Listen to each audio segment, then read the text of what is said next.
Sir एक जोधा अकबर का बड़ा किस्सा सुनने को मिलता है। कोई नहीं थी कोई जोधा भाई, किसी श्यामलदासी ददवाड़िया, राजेंद्र शंकर भट्ट, हीरचंद ओझा, सारे खंगाली। मैंने इतिहास की मेवाड़ की बुक्स, मुझे तो कोई जोधा भाई कहीं मिली नहीं। 125 साल का बैकलॉग हिंदू समाज के ऊपर है, जो हिंदुओं के इतिहास का नाश हुआ है, सब आंखों के सामने हुआ था। क्या भांग पी के सो रहे थे क्या सबके सब?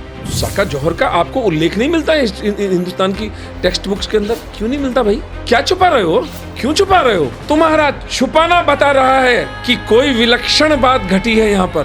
5 मेवाड़ के महाराणाओं ने इन दिल्ली के तथाकथित सुल्तानों को अरेस्ट किया, कुत्ते की तरह कैद करके चित्तौड़ में रखा। नाम सुना है आपने? नहीं, बताया ही नहीं गया। और ये हमारी मरी हुई सरकार जो आज में 2014 से मोदी जी सत्ता में है, इनको कह के मेरी जीभ में छाले पड़ चुके हैं। एक इतिहास को पुनर्लेखन आयोग का गठन करिए। दूध का दूध, पानी का पानी। अगर मैं गलत हूँ तो मैं अपनी दुकान बंद करूँ भाई, इसमें क्या प्रॉब्लम है? करेगा वो करेगा। वो जावड़ेकर कहता है we have not even changed a comma in the syllabus of history. डूब के मर जाओ, इसलिए तुम्हें सत्ता दी थी। निरंतर मुसलमानों से लोहा लेकर के देश को और धर्म को सुरक्षित रखने वाले लोग, उनके नाम हमको नहीं पता यार।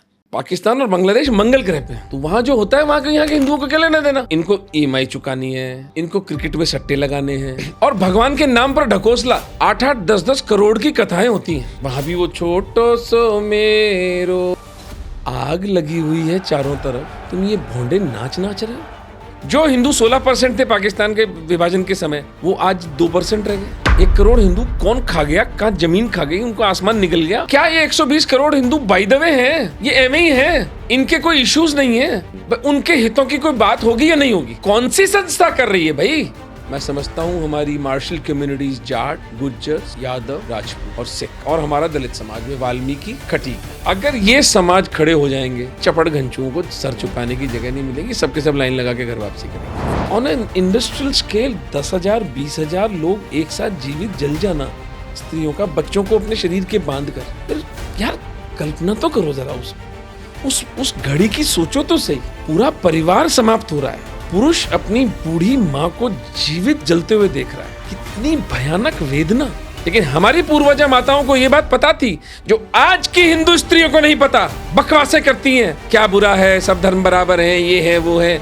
हमारी पूर्वजा माताओं को पता था हमारे मरे हुए शरीर के साथ भी संभोग करेंगे ये लोग, और वो संकल्प उठा मेवाड़ की जनता का। हमारी रानियां जल गईं, हम मुसलमानों के आगे समर्पण नहीं करेंगे। ये मूल्य चुकाकर भैया हिंदू धर्म बचाया है। ये कोई बर्थडे गिफ्ट नहीं मिली है हिंदू धर्म आपको। अगर मेरे हिंदू समाज की बच्चियों के साथ बलात्कार होते हैं, अगर मेरे हिंदू भाई बहनों की हत्याएं होती हैं, तो महाराणा प्रताप का भाला आज भी उदयपुर में रखा है, दोबारा उठाया भी जा सकता है।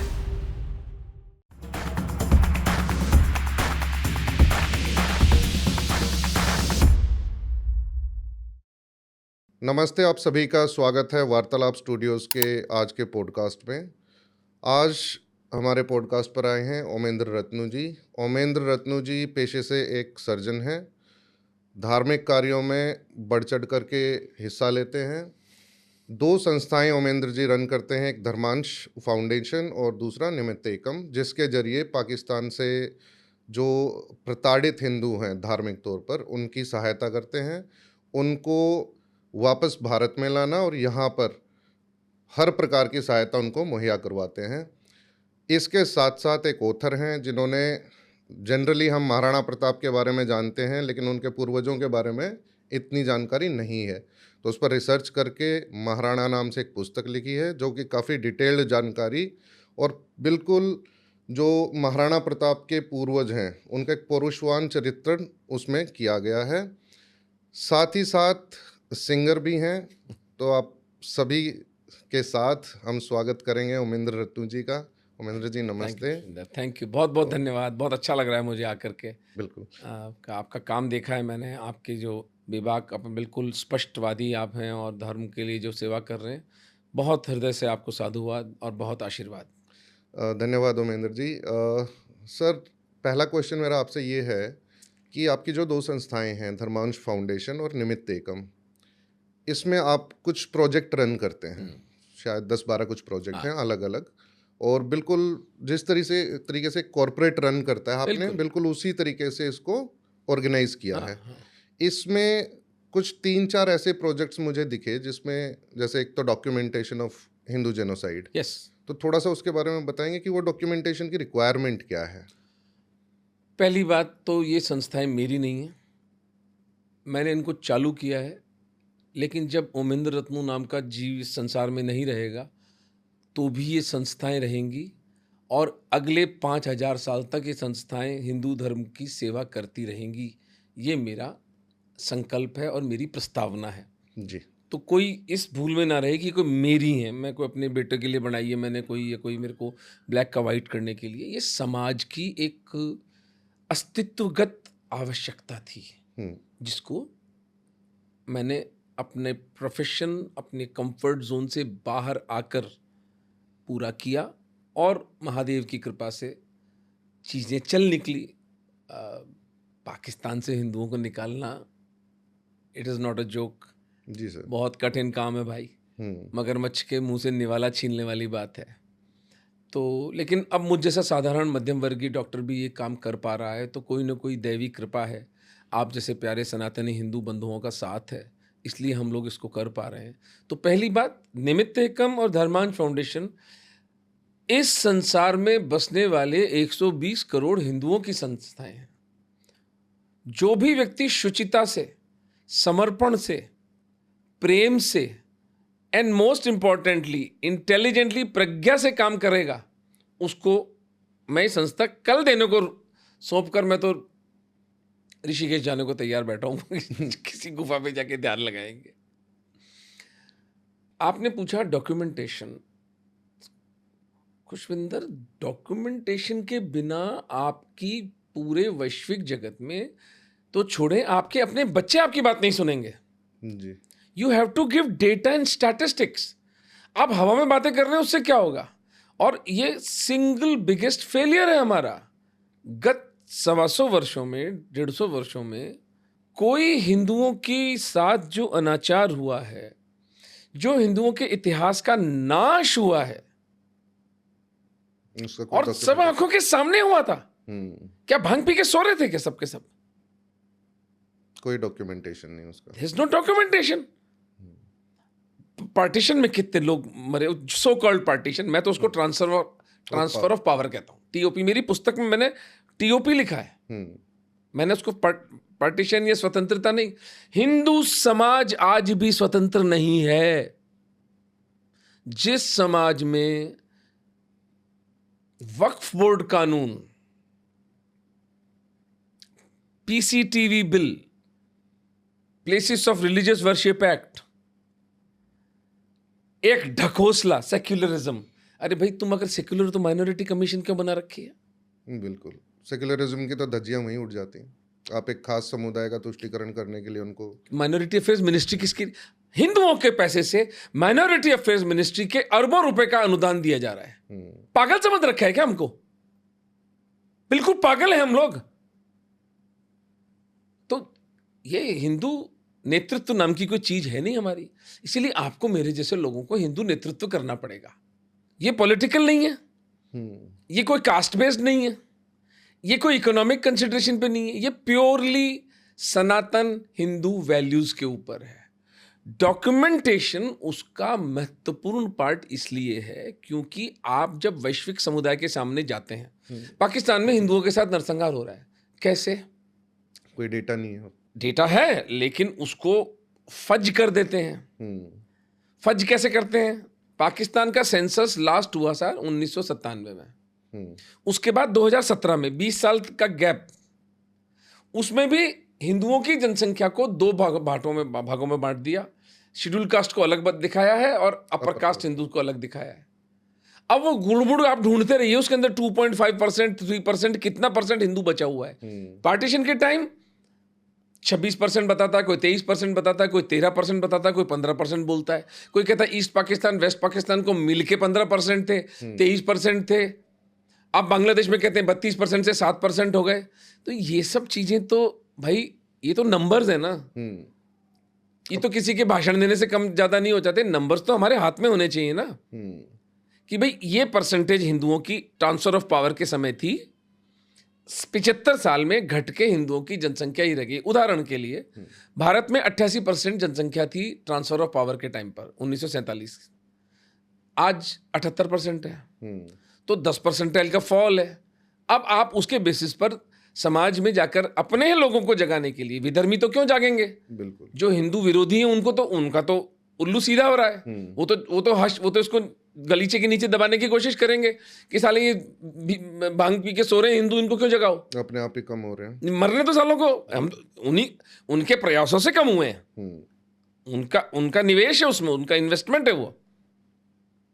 पर आप एक सोए हुए हिंदू को जब जगाने जाएंगे कि भाई पगड़ी संभाल जट्टा, पगड़ी संभाल ओए, पगड़ी संभाल तेरा लुट गया माल ओए, तो वो कहेगा ना नहीं कुछ है ही नहीं, हंकी डोरी। क्योंकि मनुष्य मूलतः स्वभाव से स्टेटस कोइस्ट होता है। हम चीजें जैसी हैं वैसी ही बने देना चाहते हैं, क्योंकि कंफर्ट होता है ना। 9 to 5 जॉब है, 31 तारीख को EMI जानी है, बेटे को अंग्रेजी स्कूल में पढ़ाना है, बेटी को भी अंग्रेजी स्कूल में पढ़ा के कहीं शादी कर देनी है, बेटे को अमेरिका भेजना है। तो एक सेट सा रूल हिंदू जीता है, वो कोड ऑफ कॉन्डक्ट है उसका। उसको पता ही नहीं है कि पड़ोस में क्या हो रहा है, मोहल्ले में क्या हो रहा है, समाज में क्या हो रहा है, कैसे कैसे चपड़ घंचू इस देश में चीफ मिनिस्टर बने हुए घूमते हैं।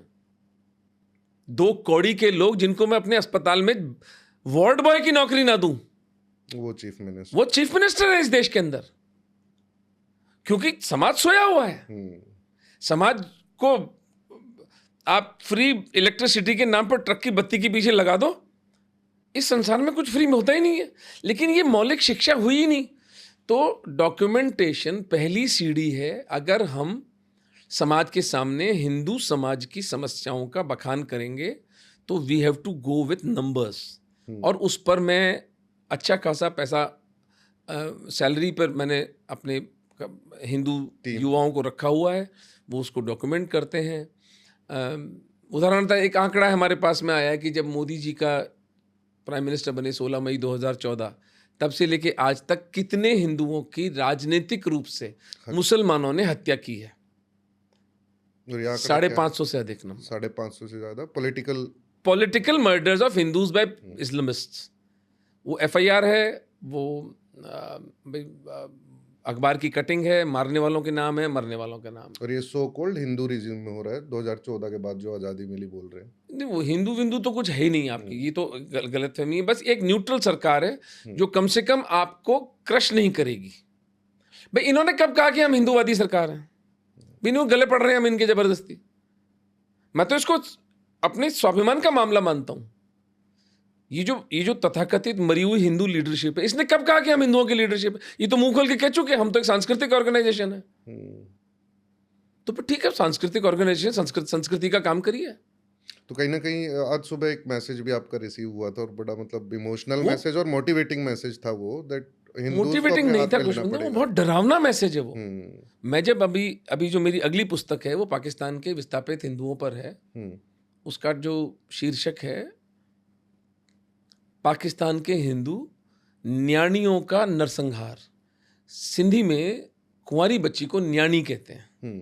तो मैं सिंधी समाज को अपील कर रहा हूं, विश्व में इतना समृद्ध और इतना सफल सिंधी समाज, और तुम्हारी बच्चियां वहां पर ऐसे उठ रही हैं। तो उस पुस्तक में एक चैप्टर आता है जहां पर मैं लिख रहा हूं decoding the Hindu blind spot.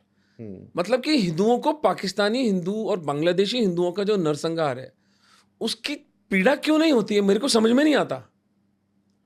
मैं आपको सच कह रहा हूं, मुझे उसकी पीड़ा होती है, ये मुझे बिल्कुल सामान्य बात लगती है।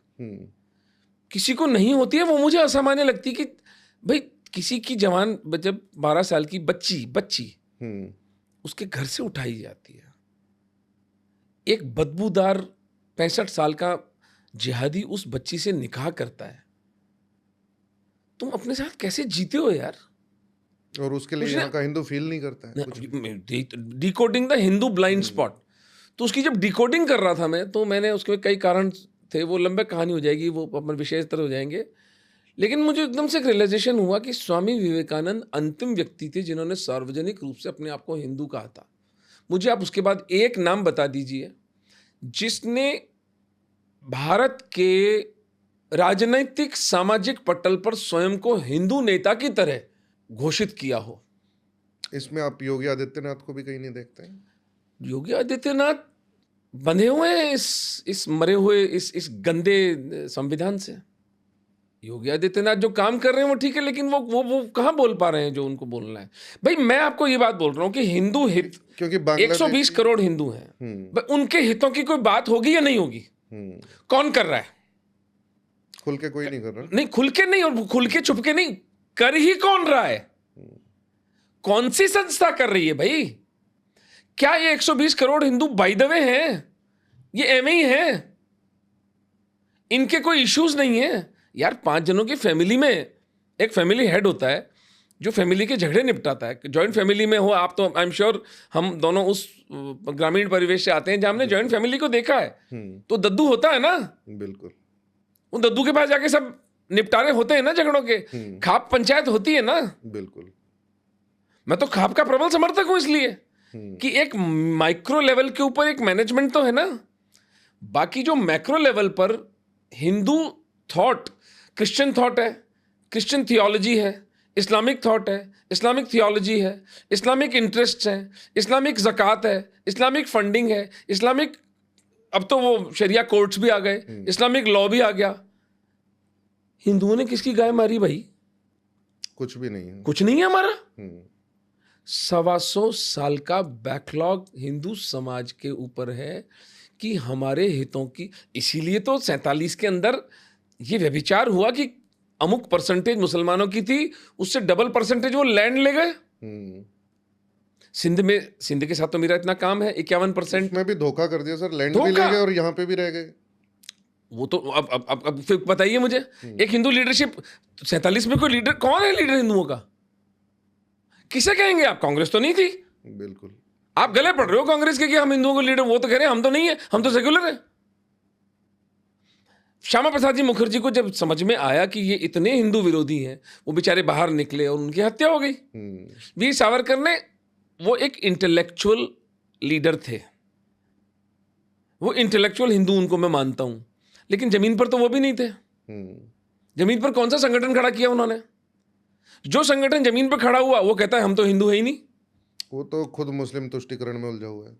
मुझे नहीं पता कहां उलझे हुए, लेकिन हिंदू तो नहीं है। वो साफ कहते हैं हम तो एक सांस्कृतिक संगठन है और हम व्यक्ति निर्माण करते हैं। बहुत अच्छी बात है, ये आपका चुनाव है। मैं कौन होता हूं उनसे कहने वाला कि जी हिंदुओं का नेतृत्व करिए? तो मैं जब आसपास देखता हूं तो मुझे तो कोई हिंदू नेता यहां दिखाई नहीं देता। हमारी दुर्दशा देखी ना, कोई टुच्चा सा खड़ा होता है, हम उसके पीछे चल पड़ते हैं। फिल्म इंडस्ट्री में एक अभिनेत्री खड़ी हो जाती है, एमपी भी बन जाती है, ये हमारी नेत्री है। कितनी क्राइसिस देखिए हमारा। नेताओं की अवेलेबिलिटी नहीं है हिंदुओं के लिए। नहीं, नेताओं की अवेलेबिलिटी नहीं, वो हिंदू नेता थॉट ही नहीं है, वो आर्टिकुलेशन नहीं है, वो विजन नहीं है। 120 करोड़ का हिंदू समाज अनाथ है। हिंदुओं का कहीं ना कहीं पॉलिटिकल यूज कर रहे हैं सारे नेता, थोड़ा बहुत अपने आप को हिंदू दिखाने के लिए। हिंदू शब्द ही नहीं है हिंदू, इसको तो खत्म कर रहे हैं। जाट है, जाटों का नेता है, यादवों का नेता है, गुजरों का नेता है, राजपूतों का नेता है, शेड्यूल कास्ट का नेता है, शेड्यूल ट्राइब का नेता है। हिंदू धर्म का तो कोई नेता है नहीं। ये तोंदू बैठे हुए मठों के अंदर काजू चबाते रहते हैं, अरबों खरबों रुपए की संपत्ति दबा दबा कर बैठे हैं। कोई निकल के आया? नहीं, ये बिल्कुल कश्मीर के हिंदुओं का नरसंहार में कोई बोला? और रही सही मेरी निष्ठा, मेरी श्रद्धा और समाप्त हो गई खुशविंदर, जब मैंने बांग्लादेश के हिंदुओं के नरसंहार पर इस संगठन की और इन सब ये तोंदू क्या कर रहे हैं? चुप्पी, बिल्कुल चुप। इनको लाज नहीं आती यार, इनको लज्जा भी नहीं आती। एक इजराइल का एग्जाम्पल है। इजराइल ने हमास को आज तक नहीं छोड़ा है, अभी तक पीछे पड़ा हुआ है। यहाँ पे ये हमारे वही भाई हैं सर, ये कोई अलग देश नहीं थे, ये तो हमारे ही टुकड़े हैं। भाई तो हमारे ही हैं ये। ऐसा नहीं है कि ये हिंदू वहाँ पे अलग से पैदा हो गए, गए तो यहीं से थे। भाई लार्जली तो अगर उस दृष्टि से देखा जाए तो पूरा विश्व सनातनी था एक समय पर। वो तो नहीं, मैं बांग्लादेशी हिंदुओं की बात कर रहा हूँ। हाँ, ये तो हमारे ही भाई थे। अरे ये तो यहाँ तो ऐसे कि बांग्लादेश तो जैसे मंगल ग्रह पर है ना। लेकिन इनको बांग्लादेश भारत पृथ्वी पे नहीं है, पाकिस्तान और बांग्लादेश मंगल ग्रह पे है। तो वहां जो होता है वहां के यहाँ के हिंदुओं को क्या लेना देना? इनको ईएमआई चुकानी है, इनको क्रिकेट में सट्टे लगाने हैं, इनको बॉलीवुड की पिक्चरें देखनी, भांडे नाचने हैं, और भगवान के नाम पर ढकोसला। कथाएं होती हैं, 8-8, 10-10 करोड़ की कथाएं होती हैं, और वहां भी व्यभिचार के अड्डे बना रखे हैं। वहां भी वो छोटो सो मेरो परफेक्टली मदन गोपाल, आग लगी हुई है चारों तरफ, तुम ये भोंडे नाच रहे हो। तो एक तीसरी बुक जो लिख रहा हूं, infantilization of the Hindu mind, Hindu बुद्धि का शैशवीकरण। बच्चा होता है ना भाई, बच्चे को आप डिस्ट्रैक्ट कर दो, खिलौने में लगा रहेगा, घर में आग लग रही है, घर में कुछ भी हो रहा हो, वो तो बच्चा तो खेलता रहेगा। तो वो हमारे हिंदुओं की दशा वो है, डिस्ट्रैक्ट कर रहा है कोई मेन मुद्दों से, ताकि हिंदू दूर रहे। नहीं, मेन मुद्दे कुछ पता ही नहीं ना, कुछ है ही नहीं आता अभी तो। There is no Hindu thought, हिंदू विचार नाम की कोई चिड़िया है ही नहीं इस दुनिया में। रैग टैग आप बोल रहे हो, मैं बोल रहा हूँ, पुष्पेंद्र कुलश्रेष्ठ, तोफैल जी, संजय दीक्षित, नीरज अत्री, बेचारे अपने अपने माइक्रो कॉस्मोस में लगे हुए हैं। इन सबको यदि हम एक प्लेटफॉर्म पर ला पाते हैं, जिसके लिए धर्मांश फाउंडेशन हमने खड़ा किया कि भाई हम एक हिंदू वॉइस, हिंदू समाज की एक मदरशिप हो, तो देखते हैं खड़े हो। मैं तो जिस किसी टीवी इंटरव्यू पर जाता हूँ, मुझे कभी बुलाते हैं, इतिहास पर भी बोले, मैं अपने आप को हिंदू विचारक कहता हूँ। मैं एक हिंदू विचारक हूँ। मुझे हिंदुओं के इंटरेस्ट की बात करनी, जो मेरे को अपने हिंदू समाज के इंटरेस्ट में लगेगा मैं उसमें सहायक हूँ, जो मेरे को हिंदू इंटरेस्ट के खिलाफ लगता है मैं उसमें सहायक नहीं, बस खत्म बात। बिल्कुल, मुझे दूसरे समाजों से कोई लेना देना नहीं। बिल्कुल। सर, इसमें आपका ये प्रोजेक्ट सहयोग के माध्यम से तो आप डॉक्यूमेंटेशन कर रहे हैं हिंदू जेनोसाइड की, इसके अलावा आप प्रोजेक्ट न्याय चला रहे हैं, जिसमें लीगल असिस्टेंस आप उन लोगों को दे रहे हैं जो गलत तरीके से उनको आरोपित बना दिया जाता है। एक और प्रोजेक्ट आपका मैंने इसमें देखा, प्रोजेक्ट शुद्धि, तो वो क्या है सर? थोड़ा सा नहीं, वो अभी हमारा टेक ऑफ नहीं कर रहा है, क्योंकि उसके लिए लीगल कॉम्प्लिकेशंस बहुत ज़्यादा हैं, हर स्टेट के लॉज अलग हैं, बहुत पैसा चाहिए उसके लिए, समाजों की तैयारी नहीं है। आप बड़ी स्केल पे, मैसिव स्केल पे अगर घर वापसी करना चाहते हैं, तो जो मूल समाज जिसमें कोई बेचारा लौटना चाहेगा, तो वो समाज को स्वीकार तो करे। मैं राजपूतों तक को नहीं मना पाया। हमारे राजस्थान में कायम खानी मुसलमानों का समुदाय है, एक समय था जब वो वापस आना चाहते थे। तो वो एक ऐसा प्रोजेक्ट है जो मुझे लगता नहीं है कि कहीं जा रहा है। आप 10 साल बाद कहीं कुछ उसमें प्रगति होती है तो एक दुख कहीं इधर उधर को शुद्धि बुद्धि होती है तो हो जाती है। बाकी मेरा वो कोर कॉम्पिटेंस नहीं है। मेरी कोर कॉम्पिटेंस है पाकिस्तान बांग्लादेश के विस्थापित हिंदुओं के साथ काम करना, और मैं उस विषय को पूरी तरह से 360 डिग्री से समझने के बाद समाज के पास आया हूँ कि इस विषय पर जो हमें करना है ये ABCD इसके करने लायक पॉइंट्स हैं। शुद्धि राहुल दीवान बहुत अच्छा काम कर रहे हैं घर वापसी के ऊपर, तो मैं समझता हूँ कि अगर कोई व्यक्ति जुड़ना चाहता है इस विषय पर तो Rahul is the right person to contact.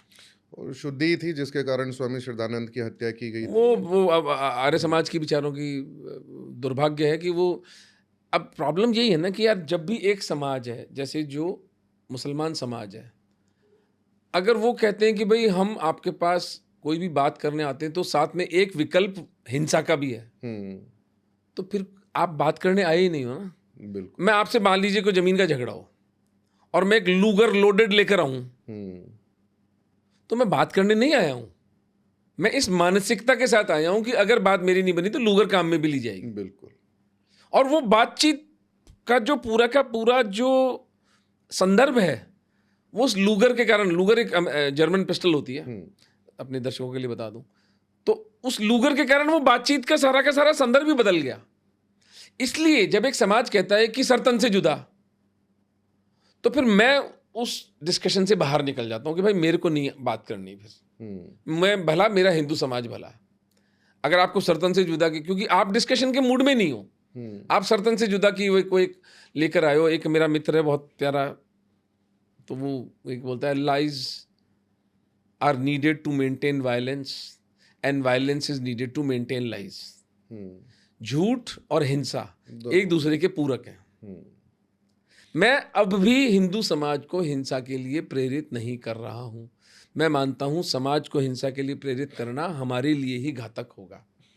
हमें अब भी प्रजातांत्रिक तरीके से आर्थिक रूप से सुदृढ़ होकर इकोनॉमिकली कंसोलिडेट करके हिंदू वॉइस को स्ट्रेंथन करना चाहिए। बिल्कुल। पिछली कुछ घटनाएं हैं सर जिनमें देखने को मिला है कि हिंदू समाज कुछ हद तक एकत्रित हो भी रहा है। जैसे संजौली में मस्जिद की एक घटना हुई थी तो पूरा हिंदू समाज बहुत बहुत उत्साह खड़ा हो गया, तो वो उससे उत्साह बढ़ता भी है कि कहीं ना कहीं चीज़ें सही डायरेक्शन में जा रही हैं। इसके अलावा सर जो बांग्लादेश में अभी घटना हुई, हिंदू महिलाओं का बलात्कार किया गया, जो बिजनेसेस थे उनको तबाह कर दिया गया, हिंदू को दलितों को मार करके पुल से लटका दिया गया, और वो भी एक सो कॉल्ड स्टूडेंट प्रोटेस्ट के दिखावे नहीं, में। वो सब वो तो ढकोसला है। और वो सीधा सीधा हिंदुओं पर हमला है। हमास का समर्थन करने वाली कौम एक शब्द नहीं बोली उसके ऊपर कि ये क्या मानसिकता है। मतलब ये लोग हमास के उन बलियों के लिए बिलबिलाते हैं, इनकी छाती में दूध उतर जाता है जब बात उनकी होती है, लेकिन जब बात हिंदुओं के ऊपर कत्लेआम की हो तो इनके मुंह बिल्कुल सिल जाते हैं, कुछ नहीं बोलते हैं। फिर ये कहते हैं कि हम सेक्युलर हैं। तो आप समझ जाइए ना भैया कि सेक्युलरिज्म का मतलब हिंदू विरोधी होना है। कितने प्रमाण चाहिए आपको, और क्या सुनना चाहते हैं, क्या देखना चाहते हैं आप? अगले कह रहे हैं, छाती फोड़ फोड़ के, मुंह फाड़ फाड़ के कह रहे हैं कि हिंदुओं के नरसंहार पर हम नहीं बोलेंगे। इस देश की घटिया विपक्षी पार्टियों ने, इन श्वानों ने सिटीजनशिप अमेंडमेंट एक्ट का विरोध किया। बिल्कुल। किस बिना पर किया? क्या आधार था भाई? क्या आपके पास एक संवैधानिक अधिकार था उसको करने का? आधार था जब सिटीजनशिप अमेंडमेंट एक्ट 1955 के इंडियन सिटीजनशिप एक्ट के अंदर एक संशोधन है, वो तो तुम्हारे मामाओं ने बनाया था ना, नेहरू ने। इंडियन सिटीजनशिप तो मोदी जी ने नहीं बनाया। एक संशोधन मात्र हमें करना था कि उसको ओपन एंडेड कर दें। उसमें जो 1955 का सिटीजनशिप एक्ट है उसमें एक राइडर है कि बेसिकली उसका आधार क्या था? 1950 का नेहरू लियाकत पैक्ट। नेहरू लियाकत पैक्ट क्या था कि चूंकि भारत और पाकिस्तान का विभाजन धर्म के आधार पर हुआ है और सब लोग पिछले 3 सालों में, 1950 में वो लिखा गया, 3 साल में भी पूरा का पूरा परावर्तन जनसंख्या का नहीं हुआ है, धर्म के प्रत्यार्पण नहीं हुआ है, एक्सचेंज ऑफ पॉपुलेशन नहीं हुआ है, विनिमय नहीं हुआ है जनसंख्या का। तो चूंकि ये ग्रेजुअल प्रोसेस है, दोनों स्टेट्स इंडिया एंड पाकिस्तान अपने अपने देश की माइनॉरिटीज को दूसरे देश में जाने देंगी और वो देश उसको प्रेफरेंशियल नागरिकता देगा। ये नेहरू लियाकत पैक्ट था। इसके बेसिस पर इंडियन सिटीजनशिप एक्ट बन गया। उसमें एक राइडर था कि जो हिंदू, जो माइनॉरिटी पाकिस्तान का भारत आना चाहता है उसको नागरिकता मिलेगी, बशर्ते कि वह स्वयं या उसके माता पिता अविभाजित भारत में पैदा हुए हों। क्योंकि ये सोचा गया था कि 40-50 साल के अंदर तो सब के सब चले ही जाएंगे ना। ये किसी की कल्पना में भी नहीं था कि आज 75 साल के बाद भी 1 करोड़ हिंदू पाकिस्तान में और 2 करोड़ बांग्लादेश में फंसा हुआ है और प्रताड़ित भी है। प्रताड़ित कहना तो बहुत हल्के से कहना है। जिसकी बच्ची उठ गई खुशविंदर, बिल्कुल, वो जीते जी मर गया। जो बाप अपनी बच्ची की रक्षा नहीं कर पाया वो जिंदा लाश के अलग, वो चलता फिरता शव है। और ये मैं नहीं कह रहा, यूरोपियन यूनियन पार्लियामेंट की रिपोर्ट कह रही है कि 3 हिंदू सिख बच्चियां प्रतिदिन उनके घरों से उठाई जाती हैं। 3 हिंदू परिवार रोज मरते हैं। आज 21वीं शताब्दी में हो रहा है ये काम। तो प्रताड़ना तो बहुत पीछे रह गई। ये नरसंहार है, ये एक जेनोसाइड है जिसके ऊपर ये हिंदू समाज क्यों इतना इंडिफरेंट और अन्य मनस्कता धारण किए हुए, ये मेरी समझ के बाहर है।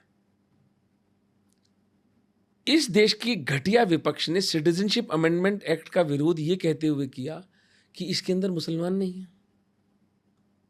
बिल्कुल। अब अगर मुसलमानों को अगर इसमें डालना था तो फिर देश का बंटवारा क्यों किया? वही वाली, हम पागल हैं, हम तिकोनी टोपी, रबर की नाक, लिपस्टिक लगा के जोकर हैं हम? कोई कार्टून है क्या हम हिंदू? खोपड़ी नहीं है हमारे पास में, भेजे खाली है, बिल्कुल मटका है ये। कैसे कैसे तर्क ला के दिए गए। जहांगीरपुरी का पूरा दंगा होता है, शाहीन बाग बिठाए जाते हैं, और इस देश का नपुंसक नेतृत्व एक एसएचओ शाहीन बाग को उठा सकता था, बिल्कुल, अगर आत्मावान नेतृत्व होता तो। पर ये पड़े पड़े घोंचू बड़े बड़े देख रहे थे, बर्बाद हुआ सारा कुछ। आज जो सिटीजनशिप अमेंडमेंट एक्ट आया है वो एक धोखा है हिंदुओं के साथ। जो 2024 में इलेक्शन से पहले इन्होंने सिटीजनशिप अमेंडमेंट एक्ट बीजेपी ने रिलीज किया है, वो एक फ्रॉड है हिंदुओं के साथ में, क्योंकि उसमें जो मूल डिमांड थी हमारी सिटीजनशिप अमेंडमेंट एक्ट को ओपन एंडेड करने की, वो तो गायब है। आप तो ज्यादातर काम इसी चीज के लिए करते हैं, विस्थापित लोगों को लाने। मैं इलेक्शन के टाइम चुप था कि भाई मैं बीजेपी के और वोट कम होंगे। मैं अगर कुछ बोलूंगा सीए के अगेंस्ट तो, और जो हमारे नोटावीर हैं वो और 10-15 हजार और खड़े होंगे मेरी ट्वीट पढ़ के कि हाँ हाँ उमेंद्र जी ने भी कह दिया कि ये है, तो फिर मैं इसलिए चुप था कि मैंने कहा इसको इलेक्शन के बाद बोलेंगे। अब तो मैं खुल के बोलूंगा इनको। सिटीजनशिप अमेंडमेंट एक्ट 2019 का जो नोटिफिकेशन है वो हिंदू समाज के साथ धोखा है। It is a fraud. थोड़ा डिटेल में बताएंगे कैसे? मैंने आपको अभी बताया ना कि उसकी डिमांड क्या थी हमारी। ओपन एंडेड, वो राइडर जो है वो हटा दीजिए कि जी अविभाजित भारत में जन्मा वो उसी को मिलेगी। आज 75 साल हो गए, न तो वो हिंदू है बेचारा जो पाकिस्तान में जन्मा है, न उसके माँ बाप जन्मे हैं। अविभाजित, वो तो विभाजित पाकिस्तान में जन्मा है और वो आना चाहता है भारत। जो विभाजन के बाद जितने भी विभाजन के बाद जिसका जन्म हुआ है या जिसके माता पिता का जन्म हुआ है, वो उसकी तो नरक बनी हुई जिंदगी है। कितने हजार वीडियोस भेजूं मैं आपको। यूरोपियन यूनियन पार्लियामेंट की रिपोर्ट का कहानी मैंने आपको बताया। खुद पाकिस्तानी ह्यूमन राइट कमीशन कहता है कि पाकिस्तान में हिंदुओं के साथ में दुर्दशा हो रही है। जो हिंदू 16% थे पाकिस्तान के विभाजन के समय, ट्रांसफर ऑफ पावर के समय, वो आज 2% रह गए। 1 करोड़ हिंदू कौन खा गया? कहां जमीन खा गई, उनको आसमान निकल गया। एक ट्रूथ एंड रिकंसिलिएशन कमीशन बैठना चाहिए, लेकिन वही हिंदू नेतृत्व है नहीं। ये चपड़घंचू टाइप लोग हैं। ये सोच रहे हैं कि भाई बड़ी मुश्किल से सत्ता मिली है, खा लो, तोंदे बढ़ा लो थोड़ी सी, बच्चों को बाहर विदेश में सेटल कर दो, जब समय आएगा तो उड़ जाएंगे। ये प्लानिंग है इनकी। कहां जाओगे? अमेरिका में भी पहुंच गए। ये तो हर जगह है। फीजी के किसी आइलैंड पे जाके रहना हो तो तुमने अगर वहां पर कोई बसेरा बसा रखा हो तो गुड लक टू यू। हमें तो यही रहना है। हम तो, हमारा धरती है, हमारी वैदिक भूमि है, हम तो एक इसको छोड़ेंगे नहीं और एक एक इंच इसकी वापस लेके रहेंगे। तो सिटीजनशिप अमेंडमेंट एक्ट में हमारी दूसरी डिमांड थी कि जो वेटिंग पीरियड पाकिस्तानी हिंदू के लिए है वो 12 साल से घटाकर 7 साल कर दिया जाए, जिसको इन प्रिंसिपल गृह मंत्रालय मान गया था। लेकिन हाथ में क्या आया हमारे? कुछ भी नहीं। फ्रॉड। हमने एक डिमांड और की थी इस वक्त। ये थोड़ी टेक्निकल चीजें हो जाती हैं लेकिन बता देता हूं क्योंकि ये विषय निकल गया है। तो आज अगर पाकिस्तानी हिंदू मान लीजिए 12 वर्ष की पूरी साधना के बाद बेचारा एलिजिबल होता है तो उसका एक सिटीजनशिप रिनंसिएशन सर्टिफिकेट यानी नागरिकता त्याग पत्र होता है। जो पाकिस्तान की नागरिकता वो छोड़ रहा है। जो पहले जयपुर का या जैसलमेर का या जोधपुर का कलेक्टर देने की परमिशन थी जब राजनाथ सिंह जी होम मिनिस्टर थे। 2019 में वो जो नोटिफिकेशन था वो लैप्स हो गया। अब उस हिंदू को नागरिकता त्याग पत्र प्रमाण पत्र के लिए पाकिस्तानी एम्बेसी दिल्ली में आना पड़ता है। एक व्यक्ति के प्रमाण पत्र के लिए पाकिस्तानी एम्बेसी 8,000 रुपए लेती है। जानवरों की तरह, कुत्तों की तरह उसको दुत्कारती है। सो अलग। आप पाकिस्तानी एम्बेसी के बाहर अब किसी दिन अपना कैमरा लेके जाके खड़े होइए, हजारों हिंदू आपको वहां खड़े मिलेंगे। आधे घंटे के लिए 9 से 9:30 वो विंडो खुलती है। सिर्फ आधे घंटे? हाँ, पूरे दिन में उनको तंग करना है ना, उनको आपको अपमानित करना है। बेचारे निरीह हिंदू पड़े हैं वहां पर। हम लिख लिख के और बड़े बड़े लोगों के साथ एप्लीकेशन भेज के मैं मतलब अब मैंने आशा ही छोड़ दी कि ये सॉर्ट आउट होगा कि एक नोटिफिकेशन कि भाई जिस तरह से डिस्ट्रिक्ट कलेक्टर अगर पेपर्स पूरे होने पर पाकिस्तान के हिंदू, सिख, ईसाई, जैन, बौद्ध को नागरिकता दे रहा है, उसी तरह वो उसको नागरिकता का त्याग पत्र भी दे दे, जो पाकिस्तानी रेनन्सिएशन सर्टिफिकेट है, कलेक्टर के पास ले, सरेंडर हो जाएगा। पाकिस्तान पासपोर्ट के सरेंडर की प्रक्रिया है। आप एक शत्रु देश को 8,000 रुपए क्यों दे रहे हैं पर प्रति हिंदू?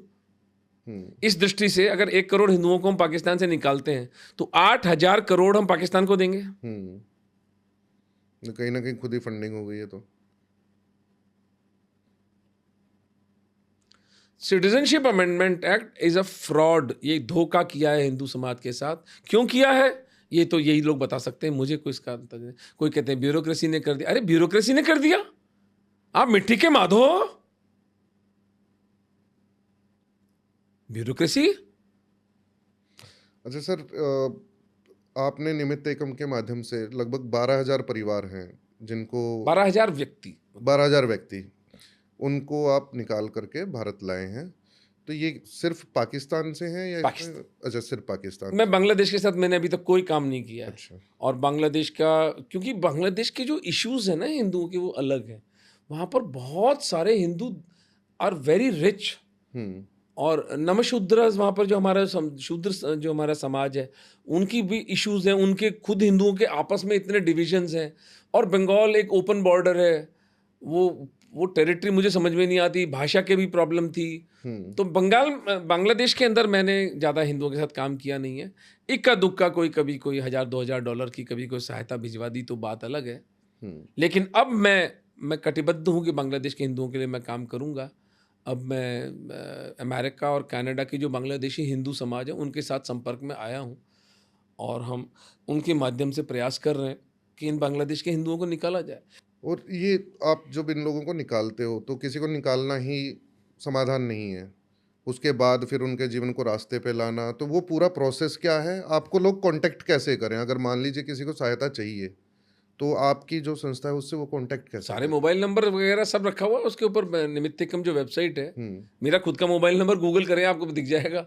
मेरे पास डायरेक्ट मैसेज आता है, मैं अपनी टीम को भेज देता हूँ, टीम वाले उससे संपर्क कर लेते हैं। देखो, पाकिस्तान का हिंदू जब भारत आने का मानस बनाता है तो हमें उसको एक स्पॉन्सर देना होता है यहाँ पर, ताकि कल को वो अगर कोई भी गतिविधि करेगा तो वो सबसे पहले भारत की पुलिस उस स्पॉन्सर को पकड़ेगी।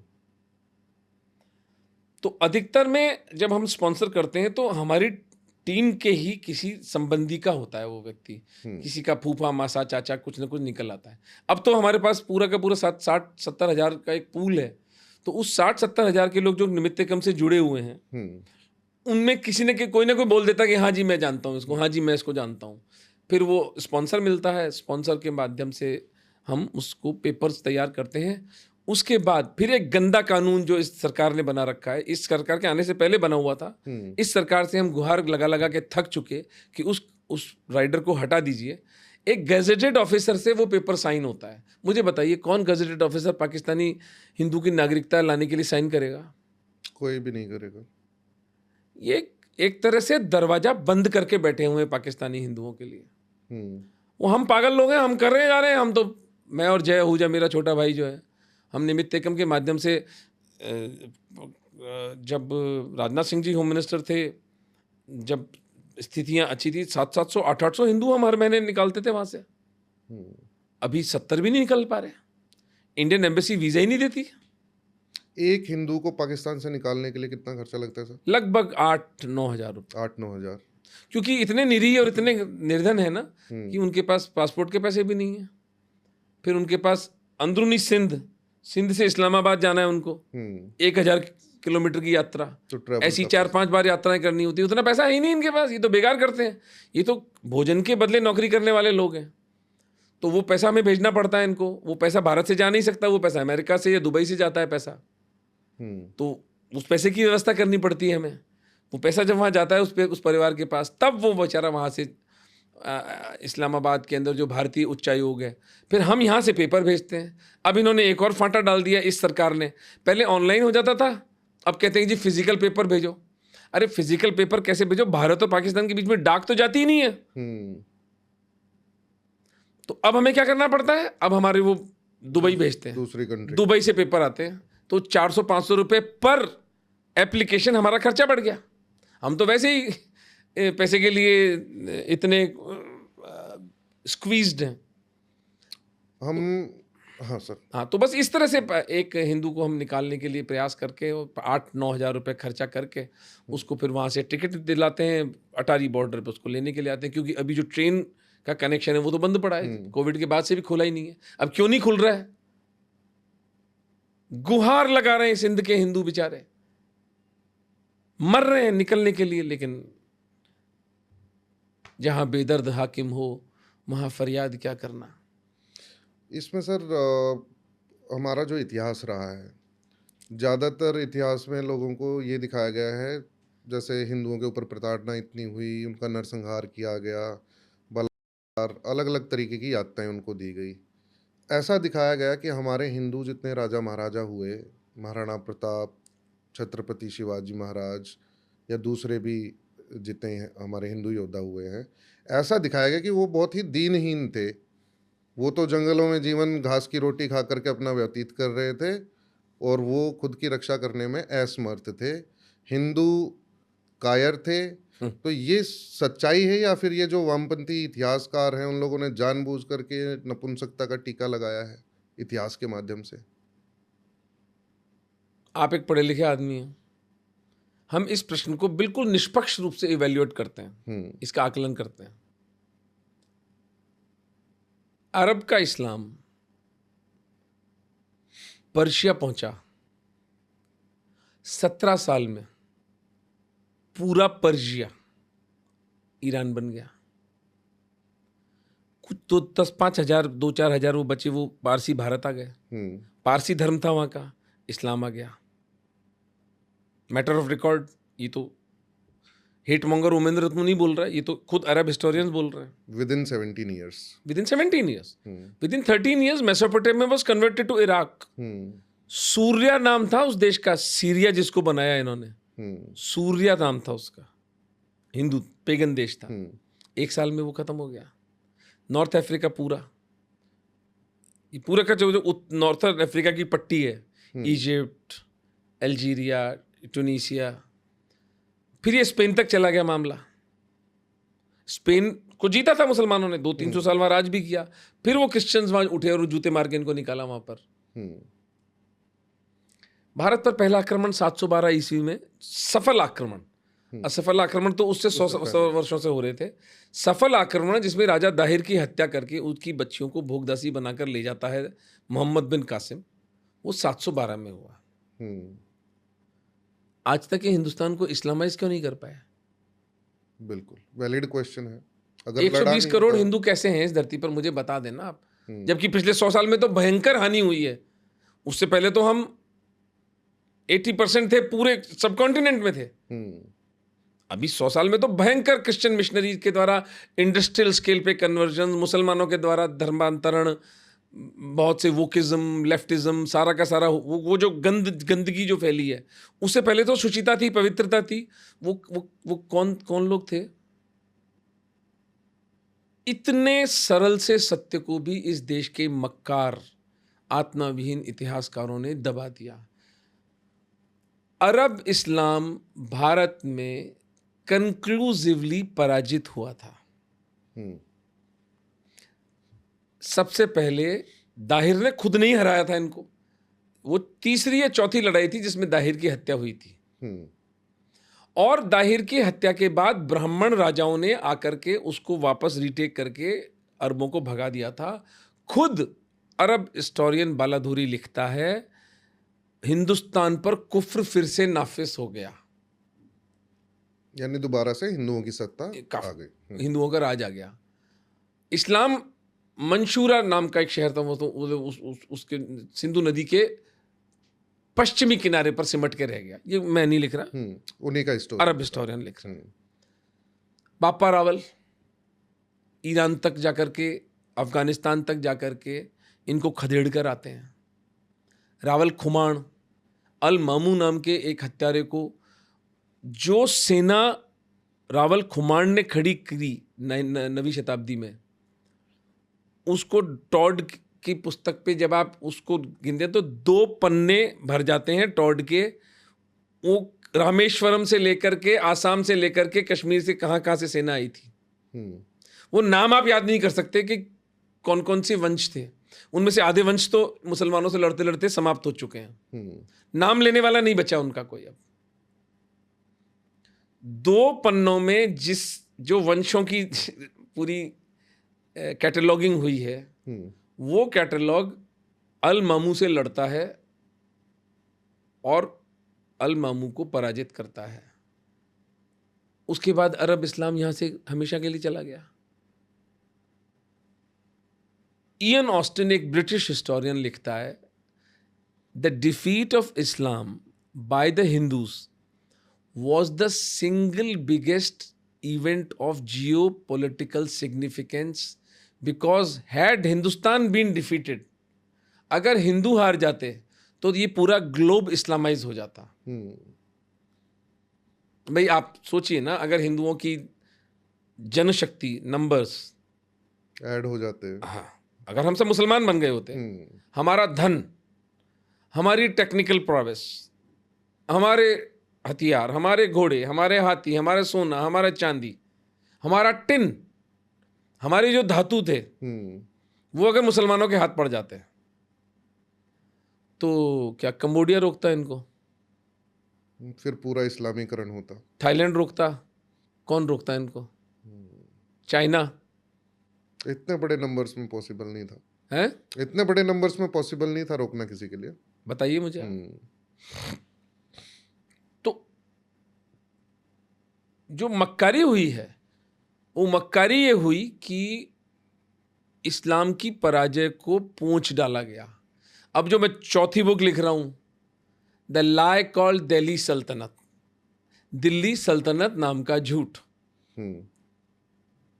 एक अशोक सिंह जी हैं प्रोफेसर, उनके उसको आधार बना के मैं लिख रहा हूं।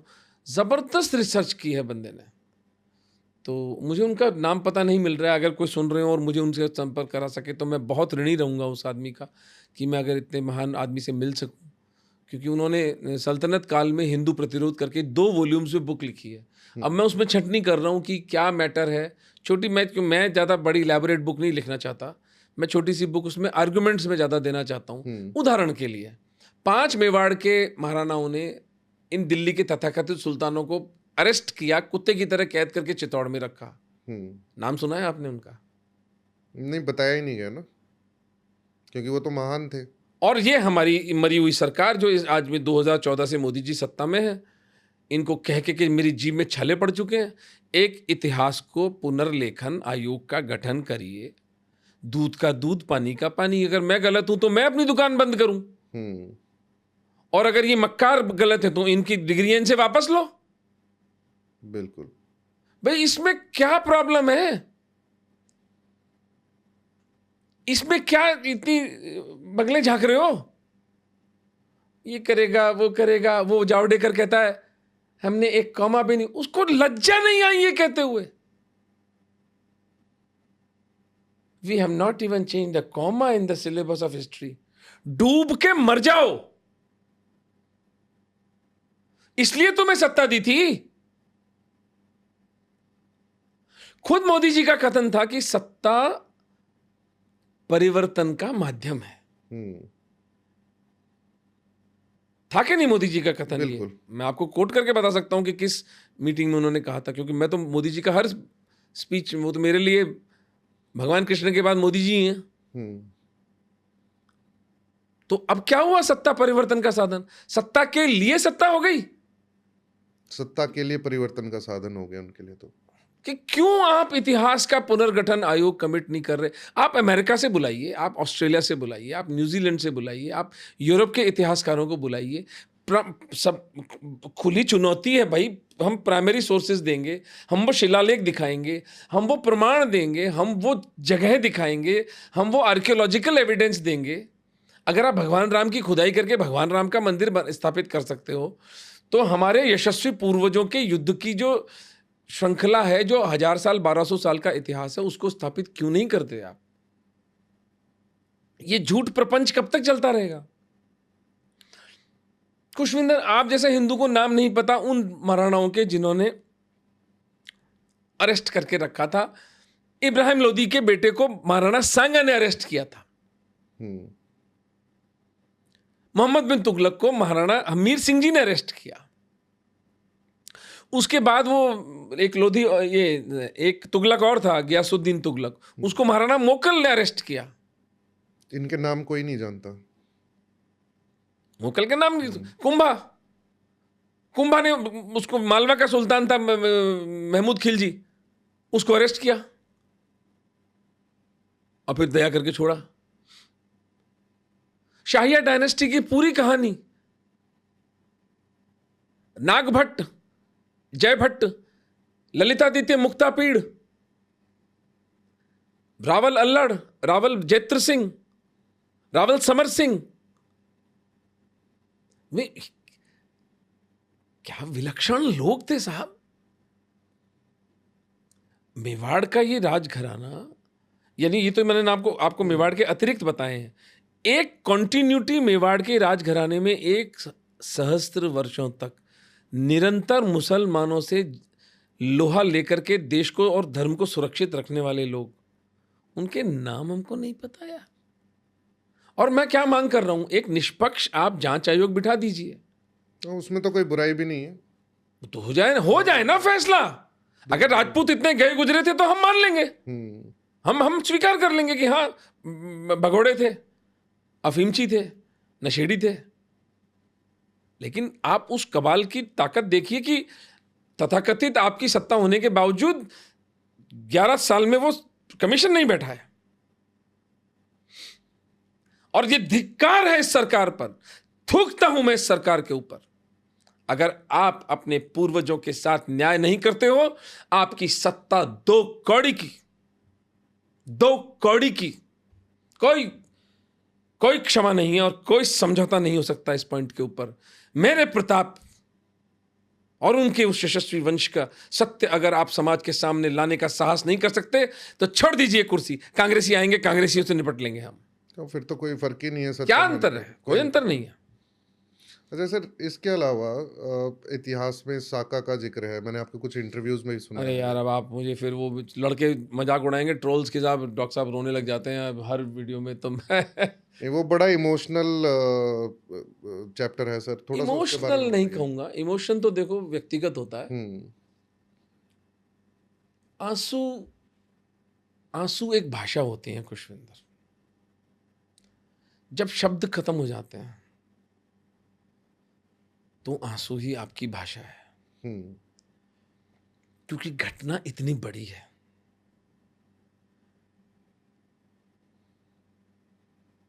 इतनी विराट है, इतनी अविश्वसनीय है, आप कल्पना नहीं कर सकते। विशेषकर जब आप आज के इस मरे हुए हिंदू समाज को देखते हो। मैं कई बार अपने मित्रों के साथ विनोद में एक बात बोलता हूं, एक एवरेज हिंदू को आप है ना एयरपोर्ट पे और रेलगाड़ी के रेलवे स्टेशन पे देखा करो आप। जो उसकी रिजर्व सीट है, जो उससे कोई नहीं छीनने वाला, उसको पाना वो एवरेस्ट पे विजय के बराबर समझता है। बिल्कुल। उसका थोबड़ा देखा करें आप। मैं तो तमाशा, मैं चूंकि I am a student of human psychology, तो मैं तो अपने आसपास व्यक्तियों को देखता रहता हूं। पढ़े लिखे लोग ऐसे लाइन में लगते हैं भेड़ों की तरह। जब कॉल आती है कि जी इस पे हवाई जहाज में आप आने का टाइम हो गया, कि ये मरे जा रहे हो, कुछ छोड़ के तो नहीं जाएगा ना हवाई जहाज। और फिर वो ये सीट मेरी है, ये है, इतना स्ट्रेस। सहज रूप से आदमी जाएगा, 26 नंबर की सीट है, उससे बैठ जाए। ए बी सी भी एक बच्ची बैठी है तो ठीक है यार, उधर बैठ जा, मैं इधर बैठ जाऊं। लेकिन वहां वो पूरा एक आपको दिख जाएगा वो जो शैशवीकरण जो है, इन्फेंटाइलाइजेशन ऑफ द हिंदू ब्रेन।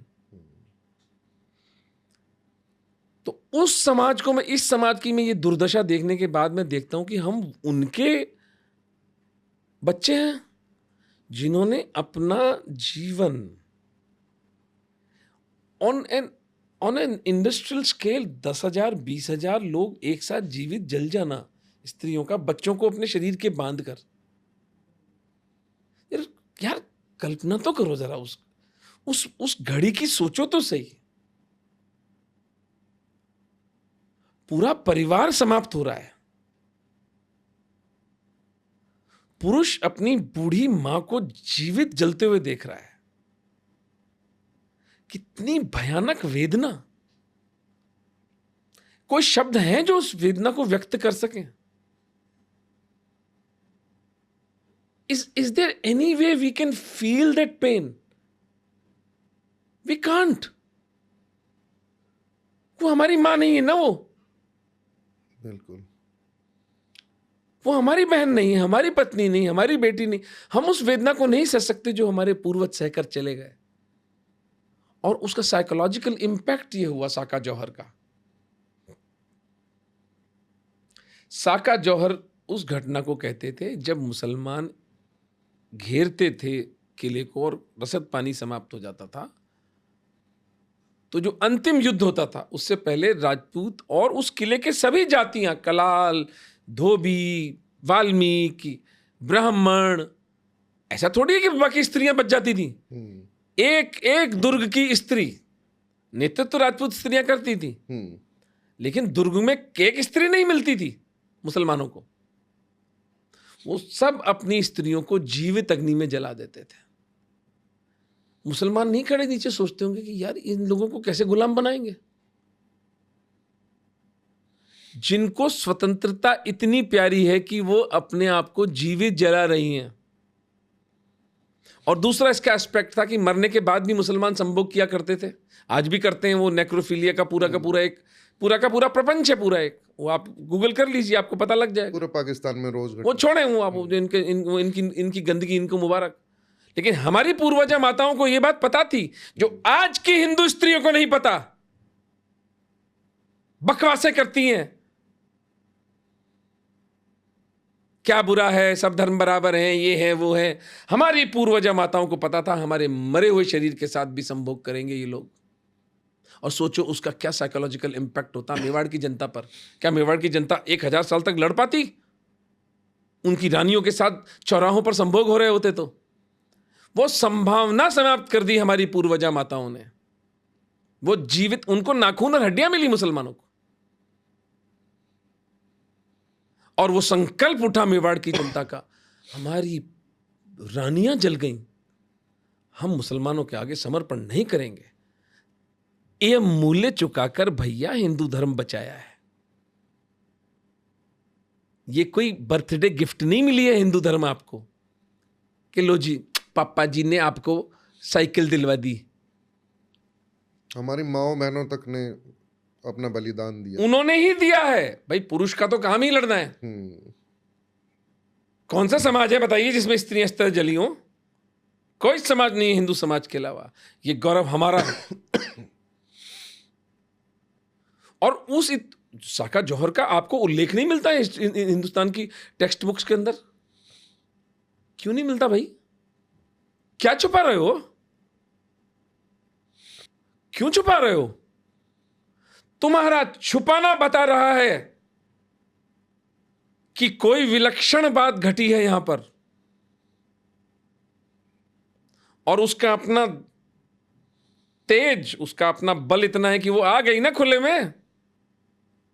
आज जितना भी हम लोग बोल पा रहे हैं, साका जौहर हुआ ना, चर्चा में आया ना बात, बिल्कुल, कि 100 साल की पूरे प्रयासों में मौलाना अब्दुल कलाम आजाद शिक्षा मंत्री, फिर वो फखरुद्दीन अली अहमद, MC चागला, नूरुल हसन, मिटा दो हिस्ट्री से। कोशिश तो पूरी की थी, पूरी कोशिश की, पर सत्य आया ना निकल के।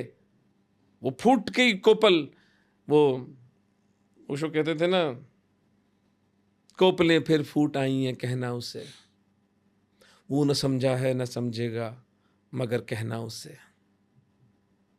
तो सत्य की कोपलें फूट रही हैं, इन माफियाओं की जड़ें हिलाएंगे। लेकिन वो हिंदू जो हिंदू धर्म के विरोधी हैं, हिसाब उनका भी लिया जाएगा। ये याद रखा जाएगा कि किले के दरवाजे किसने खोले थे। सर पुराना, अगर जैसे आपने बात की जो माओ बहनों ने बलिदान दिया, आज की अगर बात करें तो मेल हिंदू तक नहीं अपने धर्म के बारे में सोच रहा है। वो जल करके अपने प्राणों की आहुति दे करके भी हमें बचा गए, हमारा धर्म बचा गए। आज तक वो हमारे लिए प्रेरणा है। लेकिन आज का जो मेल हिंदू है वो अपने हिंदू भाई के लिए दुखी नहीं है। ये इतना मानसिक पतन कहाँ से हुआ है? क्यों खुद के लिए नहीं लड़ना चाहता? नहीं, मेल और फीमेल का इसमें कोई प्रश्न नहीं है, ये हमारे समाज का ह्रास हुआ है। हम्म, और उसके पीछे एक कारण ये हो सकता है कि हम थक गए यार, 1400 साल लड़ते लड़ते एक सभ्यतागत थकान आती है, और उस सभ्यतागत थकान को गांधी जैसे घटिया नेताओं ने अहिंसा की शराब पिलाकर समाज को बिल्कुल नशे में डाल दिया।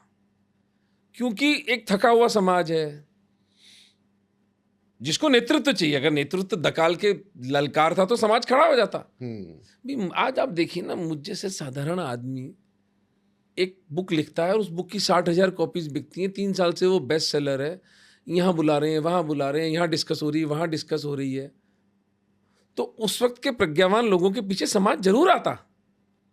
आज जो हम धर्मांध फाउंडेशन निमित्तकम में काम कर रहे हैं, समाज मेरी पुकार पर खड़ा हुआ है। मैं कौन हूं भाई? मैं तो एक मिडिल क्लास डॉक्टर हूं यार। मेरी कौन सी कोई, न तो मैं किसी जाति का, मैं चारण जाति से आता हूं। हमारी पूरी चारण जाति की जनसंख्या 5 लाख है पूरे विश्व में। कोई 5 करोड़ की जनजाति का हूं मैं किसी जाति का लीडर हूं, या कोई मेरे बाप दादाओं के पास कोई बहुत अकूत धन हो। ठीक है, हम मध्य वर्गीय लोग थे। I was born with a silver spoon, लेकिन ऐसा कोई पैसा, मैं कोई इंडस्ट्रियलिस्ट की संतान नहीं हूं। क्यों लोग सुन रहे हैं? सत्य की अभीप्सा हिंदू समाज में शुरू से थी, फेलियर रहा लीडरशिप का। आज जो मैंने आपको मैसेज भेजा है, मेरी 3 दिन से नींद उड़ी हुई है, क्योंकि 3 दिन पहले ही मुझे इस सत्य का अनुभव हुआ। मैंने कहा यार, स्वामी विवेकानंद के बाद में कोई एक सार्वजनिक पटल में कोई व्यक्ति है जो अपने आप को हिंदू कहता है? मोदी जी ने जरूर कहा था कि गुजरात में एक इंटरव्यू जब इनका हो रहा था, कहता आप हिंदू नेशनलिस्ट हो। बोला भाई मैं हिंदू हूं और नेशनलिस्ट हूं, तो मैं हिंदू नेशनलिस्ट हूं। लेकिन वो एक पॉलिटिकल स्टेटमेंट है। आप और वो उसका स्वागत है, वो बहुत अच्छी बात करी। मैं बहुत गौरवान्वित हूं मोदी जी के उस कथन से। लेकिन एक हिंदू नीश, देखो मोदी प्राइम मिनिस्टर हैं, योगी जी चीफ मिनिस्टर हैं। जो सत्ता में व्यक्ति बैठा होता है वो न्यूट्रल होना चाहिए, वो हिंदूवादी नहीं हो सकता। मैं हिंदू होके ये बात बोल रहा हूं आपको। अगर मैं प्राइम मिनिस्टर बनूंगा तो फिर मैं हिंदू नहीं रहूंगा। फिर मैं शासन जो होता है, जो सत्ता होती है, वो हमेशा निरपेक्ष होती है। मैं आज हिंदू इसलिए हूं क्योंकि मैं सत्ता से बाहर हूं। आप खुल के बात कर सकते हैं। मैं खुल के बात नहीं कर रहा, मुझे यहां हिंदू इंटरेस्ट की बात करनी है। आप मेरे साथ न्याय कर दो तो मैं चुप हो जाऊंगा। मेरे मूल्य पर आप दूसरे विधर्मियों को बढ़ावा दे रहे हो, यह स्वीकार नहीं है मुझे। इसलिए मेरी मोदी जी, योगी जी और सब जो हिंदू नेतृत्व है, इसको गुहार है कि आप हमारे साथ न्याय तो करिए, आप हमारे साथ जस्टिस तो करिए। और अगर आपको लगता है कि मैं सरफिरा आदमी हूं, तो आप एक न्यूट्रल जांच कमीशन बिठा दीजिए। आप बता दीजिए कि ये न्याय है कि एक देश के अंदर जब सेक्युलरिज्म है तो वहां माइनॉरिटी की मिनिस्ट्री होनी चाहिए क्या? वहां वक्फ बोर्ड एक्ट होना चाहिए क्या? तो ये लल्लो चप्पो चल रहा है, इस पे है। ये एक दुर्भाग्य की स्थिति है। सर, हाल ही में राहुल गांधी अभी यूएस गए हुए थे और उन्होंने वहाँ पे अपनी एक स्पीच दी 15 मिनट की। उस स्पीच में उन्होंने सिखों का जिक्र करते हुए कहा कि भारत में जो लड़ाई है वो कड़ा पहनने की, पगड़ी पहनने की और गुरुद्वारे जाने की है। तो मेरे हिसाब से तो कोई ऐसी घटना हुई नहीं है जिसमें भारत में किसी सिख को पगड़ी पहनने से, कड़ा पहनने से या गुरुद्वारे में जाने से मना किया हो। सभी गुरुद्वारों का प्रबंधन जो है वो खुद सिख कर रहे हैं। तो क्या सिख ही सिखों को गुरुद्वारे में जाने से रोक रहे हैं, पगड़ी पहनने से रोक रहे हैं, या सिर्फ ये जातियों में बांट के, संप्रदायों में बांट करके हिंदू समाज को, सिख समाज को लड़ाने की इनकी चाल है? क्योंकि उसके बाद में पन्नू, जो कि घोषित खालिस्तानी आतंकवादी है, उसका समर्थन का खुला लेटर आता है राहुल गांधी को कि हम लोग भी समर्थन करते हैं इसका। तो मतलब जो एजेंडा खालिस्तान चला रहा है, जो झूठे नैरेटिव खालिस्तान चला रहा है भारत में सिखों को और हिंदुओं को अलग करने के लिए, सेम नैरेटिव पे कांग्रेस और राहुल गांधी भी काम कर रहे हैं। आप किस प्रश्न पर मैं हंसूं या रोऊं? आप कितना प्रमाण चाहते हैं ये जानने के लिए कि कांग्रेस हिंदू विरोधी पार्टी है? इनका एक सहयोगी दल नीचे दक्षिण भारत में कहता है कि हिंदू धर्म जो है वो मलेरिया और डेंगू की तरह उसका उन्मूलन हो जाना चाहिए। हम्म, आपने किसी कांग्रेसी से उसका खंडन सुना? किसी से भी नहीं। मौन स्वीकृति लक्षणम। हम्म, आप जब किसी बात पर मौन हैं, एक बच्ची का कोई अपमान कर रहा है और आप चुपचाप बैठे देख रहे हैं, तो आप उस शामिल हैं पाप आप में, उसमें, आप आपकी स्वीकृति पार्टी है। हैं उसमें, राइट? पीसीटीवी बिल यही कांग्रेस लेकर आई थी, prevention of communal targeted violence bill, जिस बिल में ये प्रावधान है कि यदि बहुसंख्यक समाज और अल्पसंख्यक समाज के अंदर दंगे होंगे तो बाय डिफॉल्ट बहुसंख्यक को जिम्मेदार माना जाएगा और नॉन बेलेबल कॉग्निजेबल ऑफेंस में उनको गिरफ्तार किया जाएगा। पीसीटीवी बिल पढ़ा है आपने? हाँ हाँ। ये सब लिखा हुआ है उसके अंदर, जो अभी लंबित है। उसको बीजेपी ने रोक रखा था। उस वक्त शायद आत्मा जाग गई थी बीजेपी की। वक्फ बोर्ड के समय आत्मा जागी होती तो आज वक्फ बोर्ड भी नहीं होता। आप कितना प्रमाण चाहते हैं जैसे उससे पहले कि आप ये डिड्यूस करें कि ये धर्म विरोधी और देश विरोधी लोग हैं? मतलब मुझे आपके आश्चर्य पर आश्चर्य होता है। समझ में आया? मुझे आपके आश्चर्य पर आश्चर्य होता है। हमारे राजस्थानी में बड़ी मोटा मोटी कहते कि बाबू साहब घोड़ी गन जाऊं काई देशी, बेटा जार देख ले। कि घोड़ी के पास जाएंगे तो क्या देखिए कि बेटा दुलत्ती खा के देख ले। तो आप खाते रहिए दुलत्ती। वो व्यक्ति अगर अमेरिका में बैठ के ये बोलता है कि सिखों को कड़ा पहनने की, तो मुझे तो शिकायत सिख समाज से है कि उनको यहाँ पर उनका विरोध प्रदर्शन करते हुए करना चाहिए कि भाई कहाँ है ये, कौन से गुरुद्वारे में कड़ा पहनने से मना कर दिया, कौन से हम तो सिख गुरुओं के स्मरण में आंसू बहाते बहाते नहीं थकते। हम तो सिखों को और अपने को कोई अलग मानते नहीं है। बिल्कुल। भाई आज मेरी बेटी विवाह योग्य है, अगर वो कल को एक सरदार को लेकर आ जाएगी घर में कि पापा इससे शादी करनी, तो मैं ये सोचूंगा कि सरदार शादी नहीं करनी मुझे, मैं शादी कर दूंगा उसकी। अगर वो आर्थिक रूप से मेरी स्टैंडर्ड का व्यक्ति है, जो मैं किसी हिंदू के साथ भी सोचूंगा। और आत्मावान इस देश का अगर सत्ता होती, ये बैठे हैं जो दिल्ली में, पता नहीं क्या देशद्रोह का मुकदमा चलना चाहिए। ये मांग कर ली 2-3 लोगों ने, तो गाली वाली आंटी आ गई प्रेस कॉन्फ्रेंस करने, कहती कि नहीं, सीधा सीधा ट्रीजन का केस होना चाहिए। आप ये बात कैसे, भाई मैं कल को एक बात बोलूं खड़ा होकर के कि ना कि जैसे हम चारण जाति, तो हम लोग राजपूतों की एक सब कैटेगरी है, तो मैं कैसी बात बोलूं कि ना कि राजस्थान में है ना जाटों के साथ में बहुत अन्याय होता है। जाटों के गोगामेडी के जो देव जी का मंदिर है उसके अंदर उनको जाने नहीं दिया जाता है।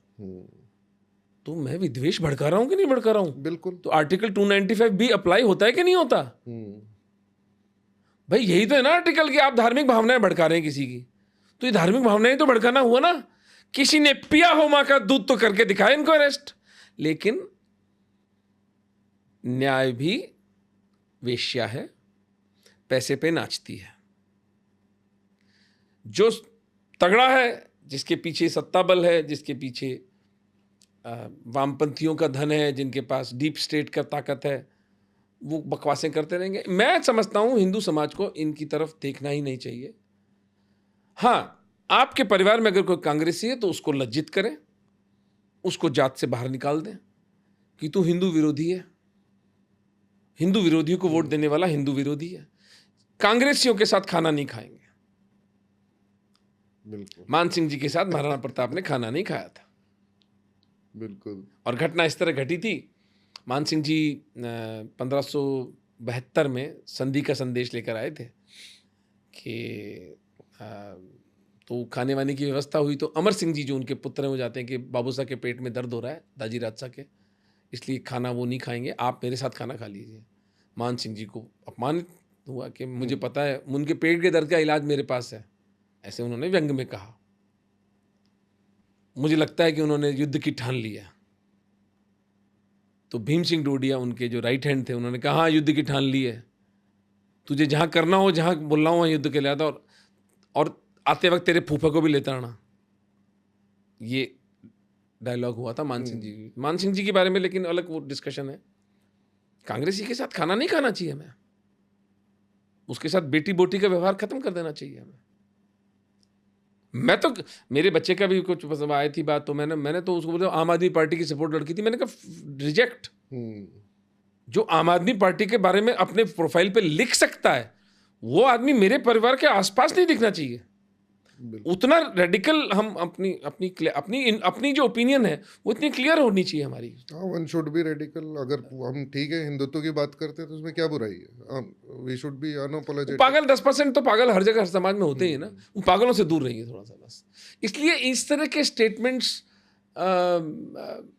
वैसे तो उसके मानसिक जो मेंटल हेल्थ है उसके बारे में भी कुछ डाउट्स हैं, मुझे उससे कोई मतलब नहीं है। वो जाने, उनका काम जाने, उनको जो अपनी पॉलिटिक्स करनी है वो करें। मैं इस देश की राज्य व्यवस्था से प्रश्न पूछता हूँ कि क्या ऐसे ऐसे वक्तव्य पर, ऐसे धार्मिक भावनाएं भड़काने के वक्तव्य पर देशद्रोह का मुकदमा होना चाहिए, नहीं होना चाहिए? मैं लीगल ओपिनियंस की बात करता हूँ। लीगली ये देशद्रोह का मुकदमा है या नहीं है, उस पर डिबेट होनी चाहिए और गिरफ्तार भी करना चाहिए। सर, एक जोधा अकबर का बड़ा किस्सा सुनने को मिलता है और इसको ज़्यादातर हिंदुओं को लज्जित करने के लिए जोधा का नाम लिया जाता है। जयपुर के राजपूतों को लज्जित करने की। हाँ, तो इसकी क्या सच्चाई है? कोई जोधा नाम से कोई नहीं थी, कोई जोधा भाई। किसी श्यामलदासी ददवाड़िया, राजेंद्र शंकर भट्ट, हीरचंद ओझा, प्रोफेसर एलपी माथुर, सारे खंगाली, मैंने इतिहास की मेवाड़ की बुक्स, मुझे तो कोई जोधा भाई कहीं मिली नहीं जयपुर के बारे में इतिहास के अंदर। हरखू बाई का उल्लेख मिलता है, एक पोर्चुगीज दासी थी और जयपुर के राजपूतों की मीटिंग हुई। जब बाबर जब आया था, अकबर का दादा, तो उसने कहा कि मैं राजसी परिवार से हूँ, मैं राजसी परिवार में बेटी का लेन देन करना चाहता हूँ, आपकी बेटी लेंगे और हम आपकी बेटी देंगे। जयपुर के राजपूतों ने मना कर दिया कि बेटी दे देंगे, बेटी लेंगे नहीं। लिया तो इस्लामाइजेशन होगा, वो नाना बना मामा बना तो फिर वो उस बच्चे के ऊपर इस्लाम की इन्फ्लुएंस आएगी, बेटी लेंगे नहीं, मना कर दिया। तो फिर ये आपस में एक दूसरे के साथ कहते हैं। जयपुर के राजपूतों का ये उपकार है हमारे ऊपर। जयपुर का इस्लामाइजेशन केवल इस घटना से रुका। श्यामलदासी ददवाड़िया ने बाकायदा इस पुस्तक के अंदर, अपनी पुस्तक में इसका वो मीटिंग का और वो जगह सब मेंशन करी हुई इसके अंदर। तो हरखू बाई थी और एक दासी थी, वो उसको अकबर से ब्याह करके जयपुर के राजपूतों ने अपना पिंड छुड़ा लिया। इसका प्रमाण मुझे एक मिला, एक सिख गुरु थे, 5वें या 4थे, जो समकालीन रामदास जी ऐसे कुछ था, नाम था उनका, मुझे याद नहीं आ रहा। उनका कथन रिकॉर्डेड है कि उन्होंने कहा राजपूतों को भी राजनीति करना आ गई इसी घटना पे, इस घटना पर बोला है उन्होंने। वरना तो राजपूत तो हर बात पे तलवार का ही फैसला करते हैं ना बस। वो तो बोला चलो ये बढ़िया काम हुआ कि एक दासी को पढ़ना दिया और कम से कम हिंदू धर्म बचा लिया, जयपुर रियासत तो कम से कम बच गई ना। तो सफेद झूठ लेकिन पिक्चरें बना बना कर। अच्छा, ऐसा होता है ना कि आप कोई बहुत बड़ा सत्य बोले या कोई झूठ बोले और आपको मैं ये सिद्ध कर दूं कि आपने 2-3 छोटे छोटे झूठ बोले हुए हैं, तो फिर आपका बड़ा सत्य जो वो भी झूठ ही हो जाएगा। मुगले आजम पृथ्वीराज कपूर की जो आपको याद है, अगर आपने देखी हो, तो उसमें वो ढकोसला हिंदुओं को बेवकूफ बनाने के लिए अकबर जो पृथ्वीराज कपूर बना हुआ है, वो जन्माष्टमी के दिन भगवान कृष्ण को झूला झुला रहा है। अब पृथ्वीराज कपूर तो चूंकि खुद हिंदू था, इसलिए उसके चेहरे पर वो भाव आए। वो जो कृष्ण जन्माष्टमी पर कृष्ण को झूला झुलाते वक्त तो भाव आएंगे, वो अकबर के नहीं थे, वो पृथ्वीराज कपूर के थे। बिल्कुल। क्योंकि जिस जोधा बाई की विवाह अकबर से होता, उसका नाम मरियम उल जमानी विवाह से पहले किया गया था। उसका इस्लाम में धर्म में परिवर्तन करने के बाद अकबर से निकाह हुआ था, अकबर से विवाह नहीं हुआ था उसका। उसकी कब्र आज भी आगरा में है, जिनको देखना हो जाकर के देख ले। मरियम उल जमानी जोधा बाई, जिसको ये जोधा बाई कहते हैं, जिसको मैं हरखू बाई कहता हूं। तो ढकोसला कृष्ण भगवान को झूला झुला रहा है पृथ्वीराज कपूर। इसी तरह ये जोधा अकबर जो ऋतिक रोशन, अकबर 5 फुट 6 इंच का उसकी हाइट थी, काला नाटा, और यहाँ एक इतना बड़ा मस्सा था उसके, लेकिन आपका 6.5 फुट का ऋतिक रोशन। पब्लिक जो देखती है आंखों को उसी को विश्वास करती है, ग्लैमराइज करके। इसीलिए महाराणा प्रताप पर मैं मूवी बनाऊंगा, मेरे जीवन का संकल्प है। महादेव ने यदि आयु दी, महाराणा प्रताप पर 250 करोड़ की एक मूवी बनेगी, क्योंकि वो मूवी ही समाज को प्रताप का असली चरित्र बताएगी। अभी हमको प्रताप के बारे में सिर्फ ये पता है कि मतलब बंदा तो ज्यादा जिद्दी था, अड़ गया और अकबर से भिड़ गया और थोड़ा बहुत वो वापस जीत भी लिया मेवाड़। बहुत वेग नॉलेज है, बस थोड़ा सा हमें ये नहीं पता कि भीलों के साथ में उनका क्या बॉन्डिंग थी। समाज का हाईएस्ट राजपूत, समाज के लोएस्ट भील। सोचिए आप उस आदमी की दूरदर्शिता। भीलों के साथ एक गठबंधन बनाया प्रताप ने। बचपन में उनके पिता उदय सिंह जी थोड़े ओछे किस्म के आदमी थे और वो अपमान करते थे प्रताप का, क्योंकि उनका दिल जगमाल पर था। जो उनकी दूसरी रानी थी धीरबाई, उसका पुत्र था, और ये जयवंता बाई के पुत्र थे। प्रताप को राज्य से निष्कासित करके नीचे चित्तौड़ की तलहटी में रखा गया था, लेकिन प्रताप ने विद्रोह नहीं किया। प्रताप चुपचाप वहीं से राज्य चलाते थे, क्योंकि सारे सामंत तो सलाह लेने उन्हीं से आते थे, क्योंकि योग्य तो वही थे। वो निष्प्रिय है, कोई शिकायत का भाव नहीं। मुझे मैं राजकुमार हूं, सबसे बड़ा हूं, मुझे राज्य चलाना है। वो राज्य चलाते थे नीचे तलहटी से। उसको कुंवर पदा नाम की जगह पुस्तक में मैंने मेंशन किया है, उसकी फोटोग्राफ भी है। जो जगह हमारे लिए एक मंदिर की तरह पवित्र और पूजनीय होनी चाहिए, उस जगह की दुर्दशा देखकर आपको खून के आंसू आएंगे।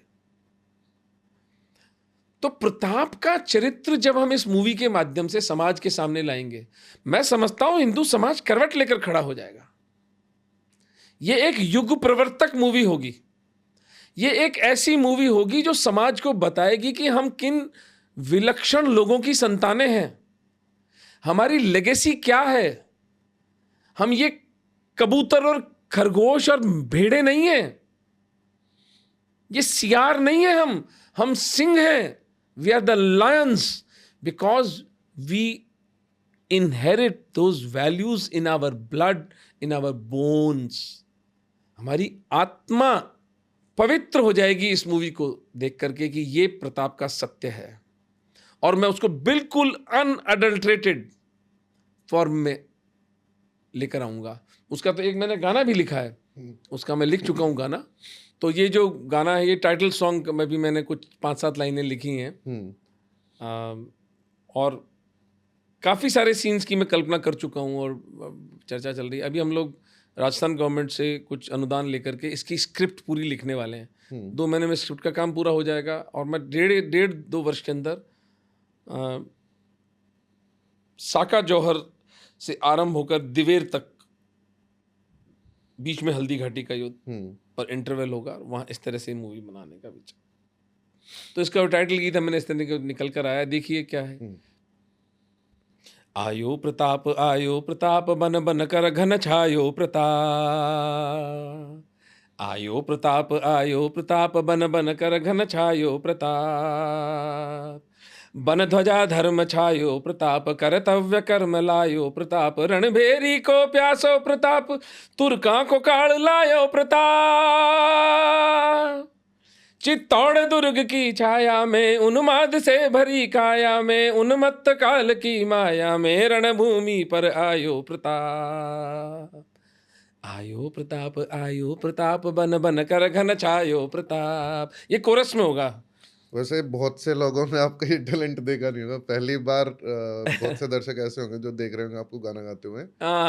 और मैं अवॉइड करता हूँ गाना। ओमेंद्र सर ने इसके लिरिक्स भी खुद ही लिखे हैं, म्यूजिक भी खुद दिया है, गाया भी खुद है, और काफी मतलब बहुत ज्यादा अंदर से इंस्पायरिंग और थोड़ा सा मतलब मैं अपने चित्त की बात करूं खुशविंदर, तो मैं तो जीता ही उस काल में हूँ। मैं प्रताप के साथ ही जीता हूँ। यहाँ तो मैं आता हूँ थोड़ा औपचारिकता के लिए। ये संसार मुझे रिझाता भी नहीं है, लुभाता भी नहीं है। वो उर्दू में एक शेर है ना कि कहाँ मेरा शौक़े नज़ारा, कहाँ ये दहर कोना, कोई दुनिया नई होती, कोई आलम नया होता। तो इस बासी रुग्ण संसार में जहाँ बच्चियों के इज्जतों पर हमला ढालना एक धार्मिक कार्य समझा जाता है, हमें आमूलचूल रेडिकल शिफ्ट करना पड़ेगा। क्षत्रियों को उठना पड़ेगा, और क्षत्रिय कोई जाति नहीं है, क्षत्रिय गुण है। मैं समझता हूँ हमारी मार्शल कम्युनिटीज, जाट्स, गुज्जर्स, यादव, राजपूत, और सिख, हम्म, ये मेजर 5 कम्युनिटीज अगर, और हमारा दलित समाज में वाल्मीकि, खटीक, अगर ये समाज खड़े हो जाएंगे, कुछ भी नहीं है फिर। चपड़ घंचुओं को सर छुपाने की जगह नहीं मिलेगी, सबके सब लाइन लगा के घर वापसी करेंगे। सर ये जो आप मूवी का बजट बता रहे हो 250 करोड़ का, ये कहाँ से आएगा थोड़ा सा? महादेव देंगे, प्रताप देंगे। भाई ये पुस्तक मैंने ऐसे लिखी थी, मुझे नहीं पता था कि इस तरह से समाज उसको रिसीव करेगा, मुझे नहीं पता था निमित्त एकम ऐसे चलेगा, मुझे नहीं पता था धर्मान फाउंडेशन में पैसा आएगा। मैं मानता हूँ मूवी के लिए पैसा आएगा। मैं अमेरिका में था, लास्ट ईयर की बात बताता हूँ आपको, फोर्ट लॉडरडेल में मैं वक्तव्य दे रहा था, तो वहाँ पर एकदम से एक पटेल खड़ा होकर बोलता है कि doctor Ratnu, if you are making this movie I am going to give you $500,000। अब वो नाम पता उनका लिखना भूल गया मैं। वो बेचारे कहाँ खो खा गए। तो पैसा तो समाज देने को तैयार बैठा है। काम शुरू कर दिया है। मैं स्क्रिप्टिंग चल रही है, स्क्रिप्ट लिखी जा रही है, मैं गाने लिख चुका हूँ, सीन्स डिस्कस हो रहे हैं, मुझे पता है किसको मुझे लीड एक्शन में लेना है, सब मेरे दिमाग में पूरा खाका तैयार है इस मूवी का। और मैं एक सेकंड, एक माइक्रो कॉम्प्रोमाइज इस मूवी में नहीं करूँगा तो कि कोई धर्मनिरपेक्षता की कोई चूलें नहीं उड़ाई जाएंगी इसमें। 100% विश्व इतिहास जो सनातन धर्म की रक्षा के लिए, सनातन हिंदू धर्म की रक्षा के लिए प्रताप ने बिगुल बजाया था, वो बिगुल हम इस मूवी के माध्यम से बजाएंगे। देखिए,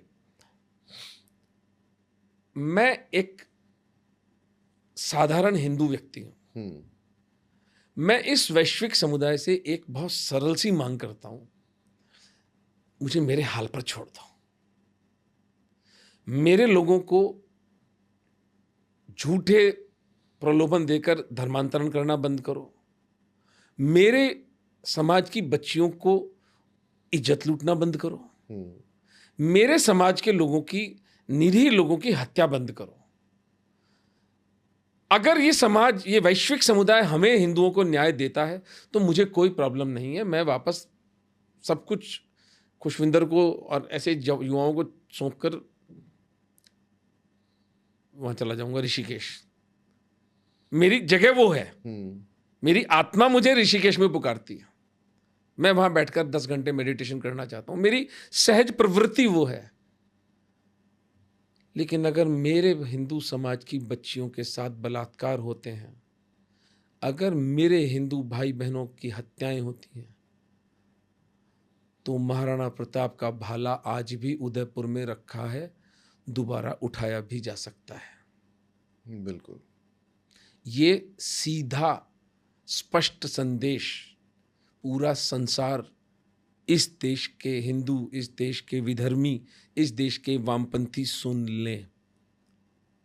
कहां तक सफल होऊंगा, ये तो महादेव, धर्म तो मेरा नहीं है ना, धर्म तो कृष्ण का है, धर्म तो महादेव का है, उन्हें बचाना होगा। तो जो संसाधन है वो भेजेंगे, नहीं बचाना होगा तो वो जाने, मेरा क्या बिगड़ा, मैं तो अपने घर बैठा हूं। बिल्कुल, मैं तो निमित्त हूं ना, इसीलिए संस्था का नाम निमित्त एकम रखा हमने। कोई इस भूल में ना रहे कि वो कर रहा है, उससे करवाया जा रहा है। निमित्त मात्रम भव सव्यसाचिन, स्पष्ट आदेश है हमारे आराध्य भगवान कृष्ण का कि इनको मैं पहले ही मार चुका, तू माध्यम बन जा।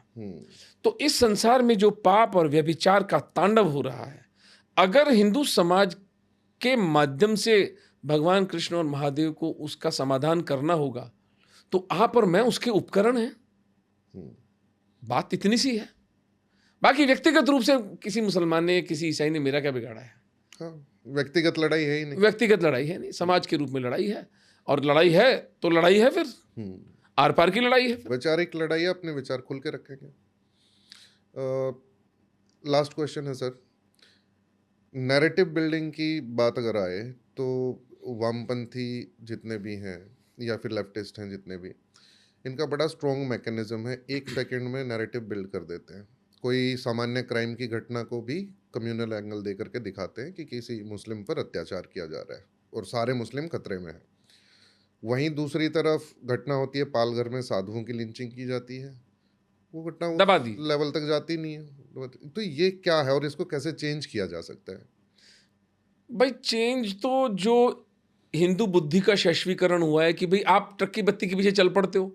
मैं अभी 25 अगस्त के दिन दिल्ली में एक बहुत बड़ा एक शो करने वाला था कि हम 40,000 हिंदुओं को इकट्ठा करके बांग्लादेशी और पाकिस्तानी हिंदुओं की नरसंहार पर विरोध प्रकट करेंगे। मैं, पुष्पेंद्र कुलशेष, दीदीमा साध्वी रितंबरा वगैरह, नीरज अत्री, हम सब लोग वहाँ वक्तव्य देंगे और पूरे दिन का भूख हड़ताल, पूरे दिन प्रेस कॉन्फ्रेंस, ये सब करने का था। वो कलकत्ता की एक स्ट्रे इंसिडेंट हुआ था।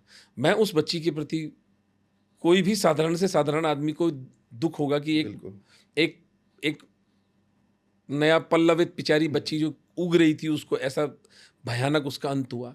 बट है तो स्ट्रे क्राइम ना, तो उसका जस्टिस जो होना है, उसका जो मैकेनिज्म है वो हो।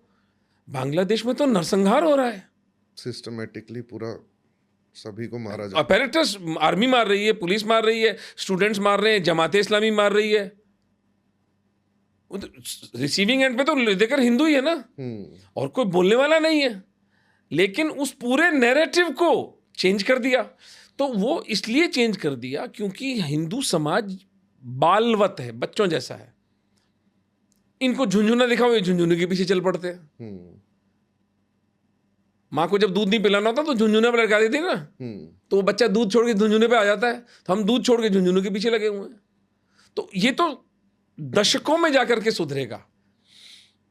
नैरेटिव का जो पूरा खेल है वो पैसे पर आधारित है। इसीलिए मैं सुबह से शाम धर्मांश को रोता हूं। हम जब 10, 5, 15 करोड़ 20 करोड़ के धर्मांश पर मंथ हो जाएगा हमारे पास, तो फिर नैरेटिव को भी खरीदा जा सकता है। नैरेटिव भी बिकने वाली वेश्या है, ये भी बिकती है। नाच मेरी बुलबुल तुझे पैसा मिलेगा। तो वो पैसा चूंकि हिंदू समाज के पास है नहीं, और विधर्मी उस पैसे को लेकर मार्केट में बैठा है। आज मेरे पास 5 करोड़ रुपया हो तो मैं इस देश के सारे टीवी चैनल्स को 50-50 लाख रुपए हर महीने का दे दूंगा कि आप जोधपुर और जयपुर में जाकर पाकिस्तानी हिंदुओं की कहानी पर प्रति सप्ताह एक स्टोरी बना के डालिए। हो गया narrative build. It is all about money. मुसलमान के पास ज़कात है, ईसाई के पास टाइथ है, आपके पास मंदिरों के तोंदू हैं, आपके पास मठों में, आश्रमों में बैठे ठग हैं जो हिंदू समाज का पैसा दबा के बैठे हैं। ठीक है, बी दैट एज इट में, जैसा है। मध्यम वर्गीय हिंदू समाज को खड़ा होकर के अपना धन इकट्ठा करके धर्म की लड़ाई लड़नी पड़ेगी। लेकिन वक्त आने पर इन्हें भी बताया जाएगा कि युद्ध के समय तुम कहीं और थे, तुमने पीठ दिखा करके अपने पौरुष के साथ समझौता किया था। हिंदू हो इसलिए माफ कर दिया जाएगा, लेकिन तुम्हारी निकृष्टता और तुम्हारा घटियापन समाज को बताया जाएगा। ये तो कुंडली मार के धन कुबेर की जगह बैठे। बिल्कुल बैठे, बिल्कुल। आप बताइए, जो ये बहुत से हिंदू जो है गवर्नमेंट से फ्री कंट्रोल कर, अरे भाई बहुत से मंदिर हैं जो गवर्नमेंट कंट्रोल में नहीं है। वो क्या कर रहे हैं? 10 रुपए देते हैं हिंदू समाज को, एक अखाड़ा चलाते हैं, एक टीवी चैनल को स्पॉन्सर कर दें। नहीं, इनके बेटे फरारियां चलाते हैं बॉम्बे में, अय्याशियां करते हैं।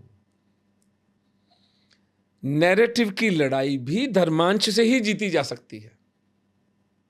जो कुछ भी आज धर्मांश आ रहा है उससे हम आज अपनी कहानी चला रहे हैं ना। मैं कितने सारे प्रोग्राम्स की फंडिंग करता हूं, हालांकि जिस स्केल पे करनी चाहिए वो मैं नहीं कर पा रहा। जहां करोड़ों रुपए देने का सवाल है वहां मैं लाखों में ही काम चला रहा हूं, क्योंकि मेरे पास लाखों ही है। अगर मेरे पास करोड़ों होते तो मैं करोड़ों का खेल चलाता, फिर मैं बताता नैरेटिव क्या होता है। विजन की कमी नहीं है। नहीं, विजन नहीं, वो प्लेटफॉर्म ही नहीं है ना। प्लेटफॉर्म नहीं है। धर्मान फाउंडेशन ये कहता है कि आप 100 रुपये हमें देंगे तो हम आपको आपकी स्वतंत्रता देंगे और आपका धर्म आपको देंगे। मैं तो एक धृष्टता करता हूँ कि सुभाष चंद्र बोस के आगे तो मेरी कोई औकात नहीं है। उन्होंने कहा था ना, तुम मुझे खून दो मैं तुम्हें आज़ादी दूंगा। तो आज़ादी उर्दू शब्द है, मुझे उर्दू से घृणा है। तो मैं कहता हूँ कि तुम 100 रुपये दो, मैं तुम्हें स्वतंत्रता दूंगा। और मैं मेरे को नहीं रखता हूँ धर्मांश, जैसे मैंने आपको निवेदन किया था आरंभ में, जब ये शरीर चला जाएगा उसके बाद भी धर्मांश रहेगा। एक केंद्रीकृत फंडिंग व्यवस्था केवल धर्म के हितों को साधने के लिए, of the Hindus, for the Hindus, by the Hindus. कोई भी संसार में हिंदू जिसको धन की आवश्यकता हो और उसके कृत्य से हिंदू धर्म को लाभ हो रहा होगा तो उसकी फंडिंग हम करेंगे। वो चाहे मूवी हो, वो चाहे डॉक्यूमेंट्री हो, वो कोई यूट्यूब चैनल हो, वो कोई टीवी चैनल हो, वो कोई पुस्तक लिख रहे हों, वो कोई मंदिर बना रहे हों, वो कहीं लीगल केस हो, जो भी होगा उसमें हम सहायता करेंगे। और फंडिंग का जो मैकेनिज्म है वो ये है कि 120 करोड़ हिंदू संसार में है।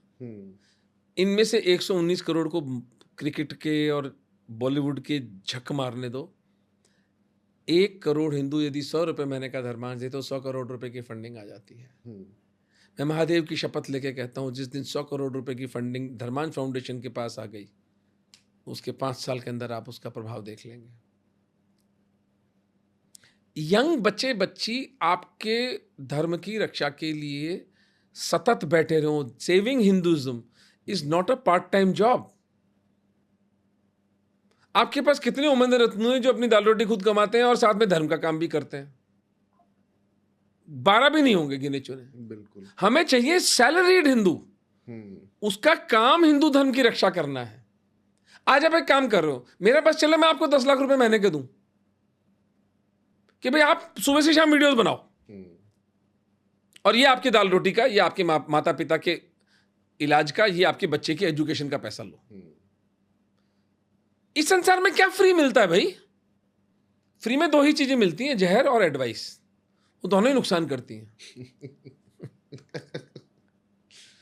बाकी कुछ फ्री नहीं है संसार में। There are no free lunches. तो समाज को ये कैसे भूल हुई कि हिंदू धर्म को जो कार्यकर्ता बचा लेंगे? वो कार्यकर्ता खुद को तो बचा नहीं पा रहा, उसको संभल दीजिए। एक अखाड़ा खोलना है, 2 लाख रुपए का सीधा सीधा खर्चा आता है। आप कहते हैं हिंदुओं के स्ट्रीट पावर नहीं है। स्ट्रीट पावर आएगी कहां से? आपने हिंदू जो यंग बच्चा है उसको पावरफुल रखा कहां पर है आपने? वो मैं कई बार विवाह में देखता हूँ ना, अजीमो शान शहंशाह करके वो गाना चलाते हैं पिक्चर का, वही जो इसका जोधा अकबर का। अगले दिन शहंशाह साहब जो तो स्कूटर की लाइन पे, स्कूटर लेकर के दूध की लाइन पे खड़े होते हैं। वो जी शहंशाह जी की निकल गई शादी। बिल्कुल। तो जीवन के यथार्थ से अगर हम नहीं जुड़े रहेंगे तो कौन से धर्म की रक्षा की बात हो रही है?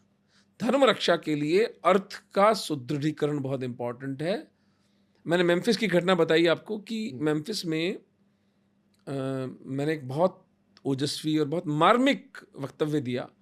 तो जो 200-300 लोग आए थे, सब आंसू बहा रहे, रो रहे हैं और बोले कि हम क्या सहायता करें। तो मैंने कहा धर्मांश देना है। तो उनमें से फिर एक CPA जैसे जो हमारे चार्टर्ड अकाउंटेंट होता है, वो उठ के आके बोलता है, यार डॉक्टर साहब 20 कंपनियों का CPA हूँ जिनमें से 10 हिंदुओं की हैं, 10 की 10 आगा खान फाउंडेशन को पैसा देती हैं ईयर एंड में टैक्स बचाने के लिए। आगा खान फाउंडेशन सर पीट लिया मैंने अपना। देखिए अपने शत्रुओं को पैसा देते हैं टैक्स बचाने के लिए, क्योंकि हिंदुओं ने तो प्लेटफॉर्म तक नहीं खड़ा कर रखा है कोई। मैंने कहा अब तो इनको बोल धर्मांश फाउंडेशन। धर्मांश फाउंडेशन इंडिया में अलग चलता है, धर्मांश फाउंडेशन US में अलग चलता है।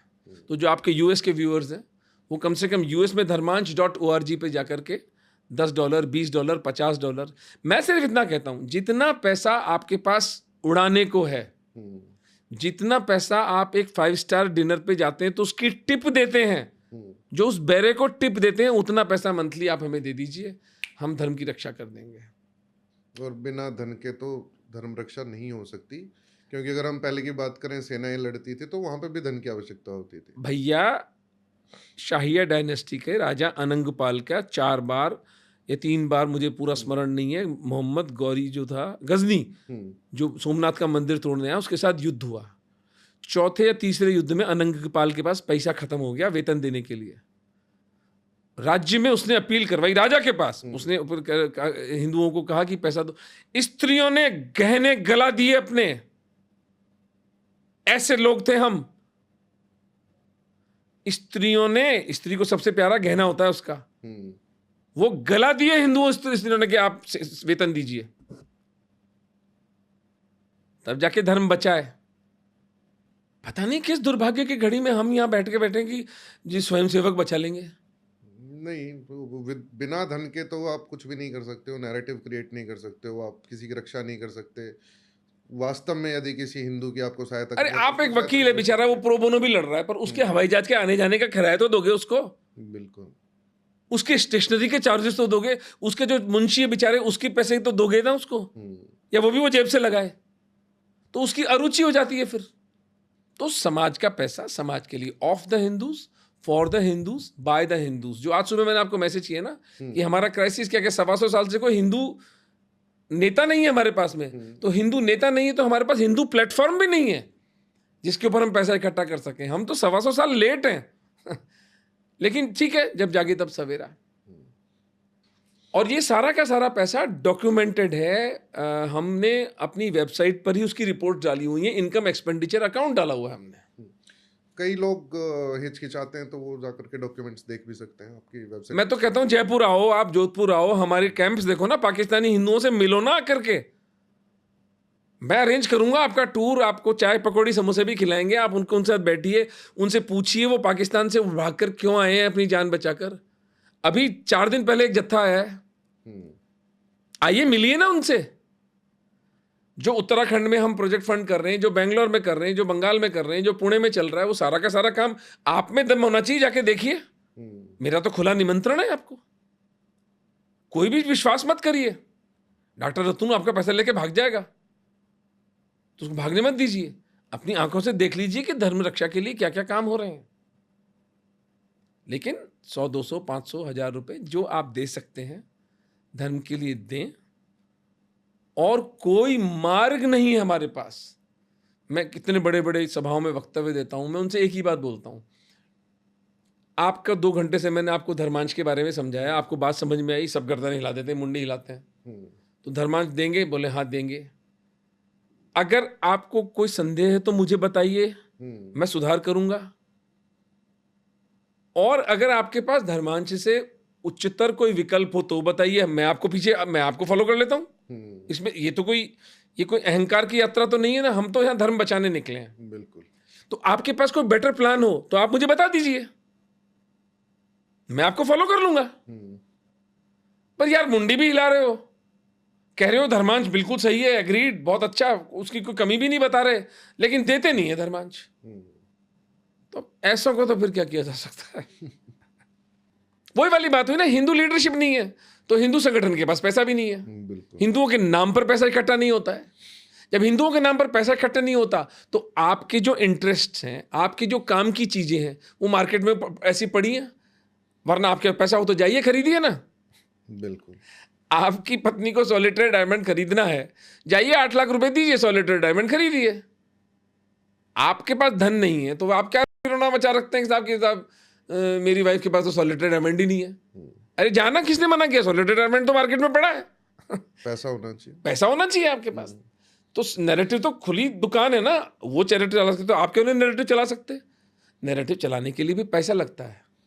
मैं पिछले 4 वर्षों से एक बेचारी बच्ची है, बहुत प्यारी सी छोटी सी बच्ची कर्णावती में, वो जो random unceasing low level scattered violence का सारा जो डेटा है, उस एक बच्ची को 15,000 20,000 रुपए महीने की सैलरी देता हूँ, 5 साल से दे रहा हूँ। मेरा बस चले तो ऐसे 40 बच्चे हो मेरे पास। हर राज्य की राजधानी में एक ऐसा बच्चा बैठा हो मेरे पास में जो वहां का डेटा इकट्ठा करे। सारे काम पैसे से होते हैं। बिल्कुल। ओमेंद्र जी, आपका बहुत बहुत धन्यवाद। आप आए हमारे पॉडकास्ट पे, और वो भी बहुत शॉर्ट नोटिस पे आपसे किसी के जरिए बात हुई और आपने उसको एक्सेप्ट किया, तो हम बड़े सौभाग्यशाली समझते हैं। नहीं, मुझे आपकी पॉडकास्ट देख के बहुत अच्छा लगा था, इसीलिए मैंने संकल्प किया था कि मैं जरूर आऊँगा और आपके साथ बैठूंगा, खुल के 1-2 घंटे, जितनी देर आप कहेंगे उतनी देर बात करूंगा। बहुत बहुत आभार और बहुत शुभकामनाएं। फिर मिलेंगे। जय श्री कृष्णा। जय श्री कृष्ण।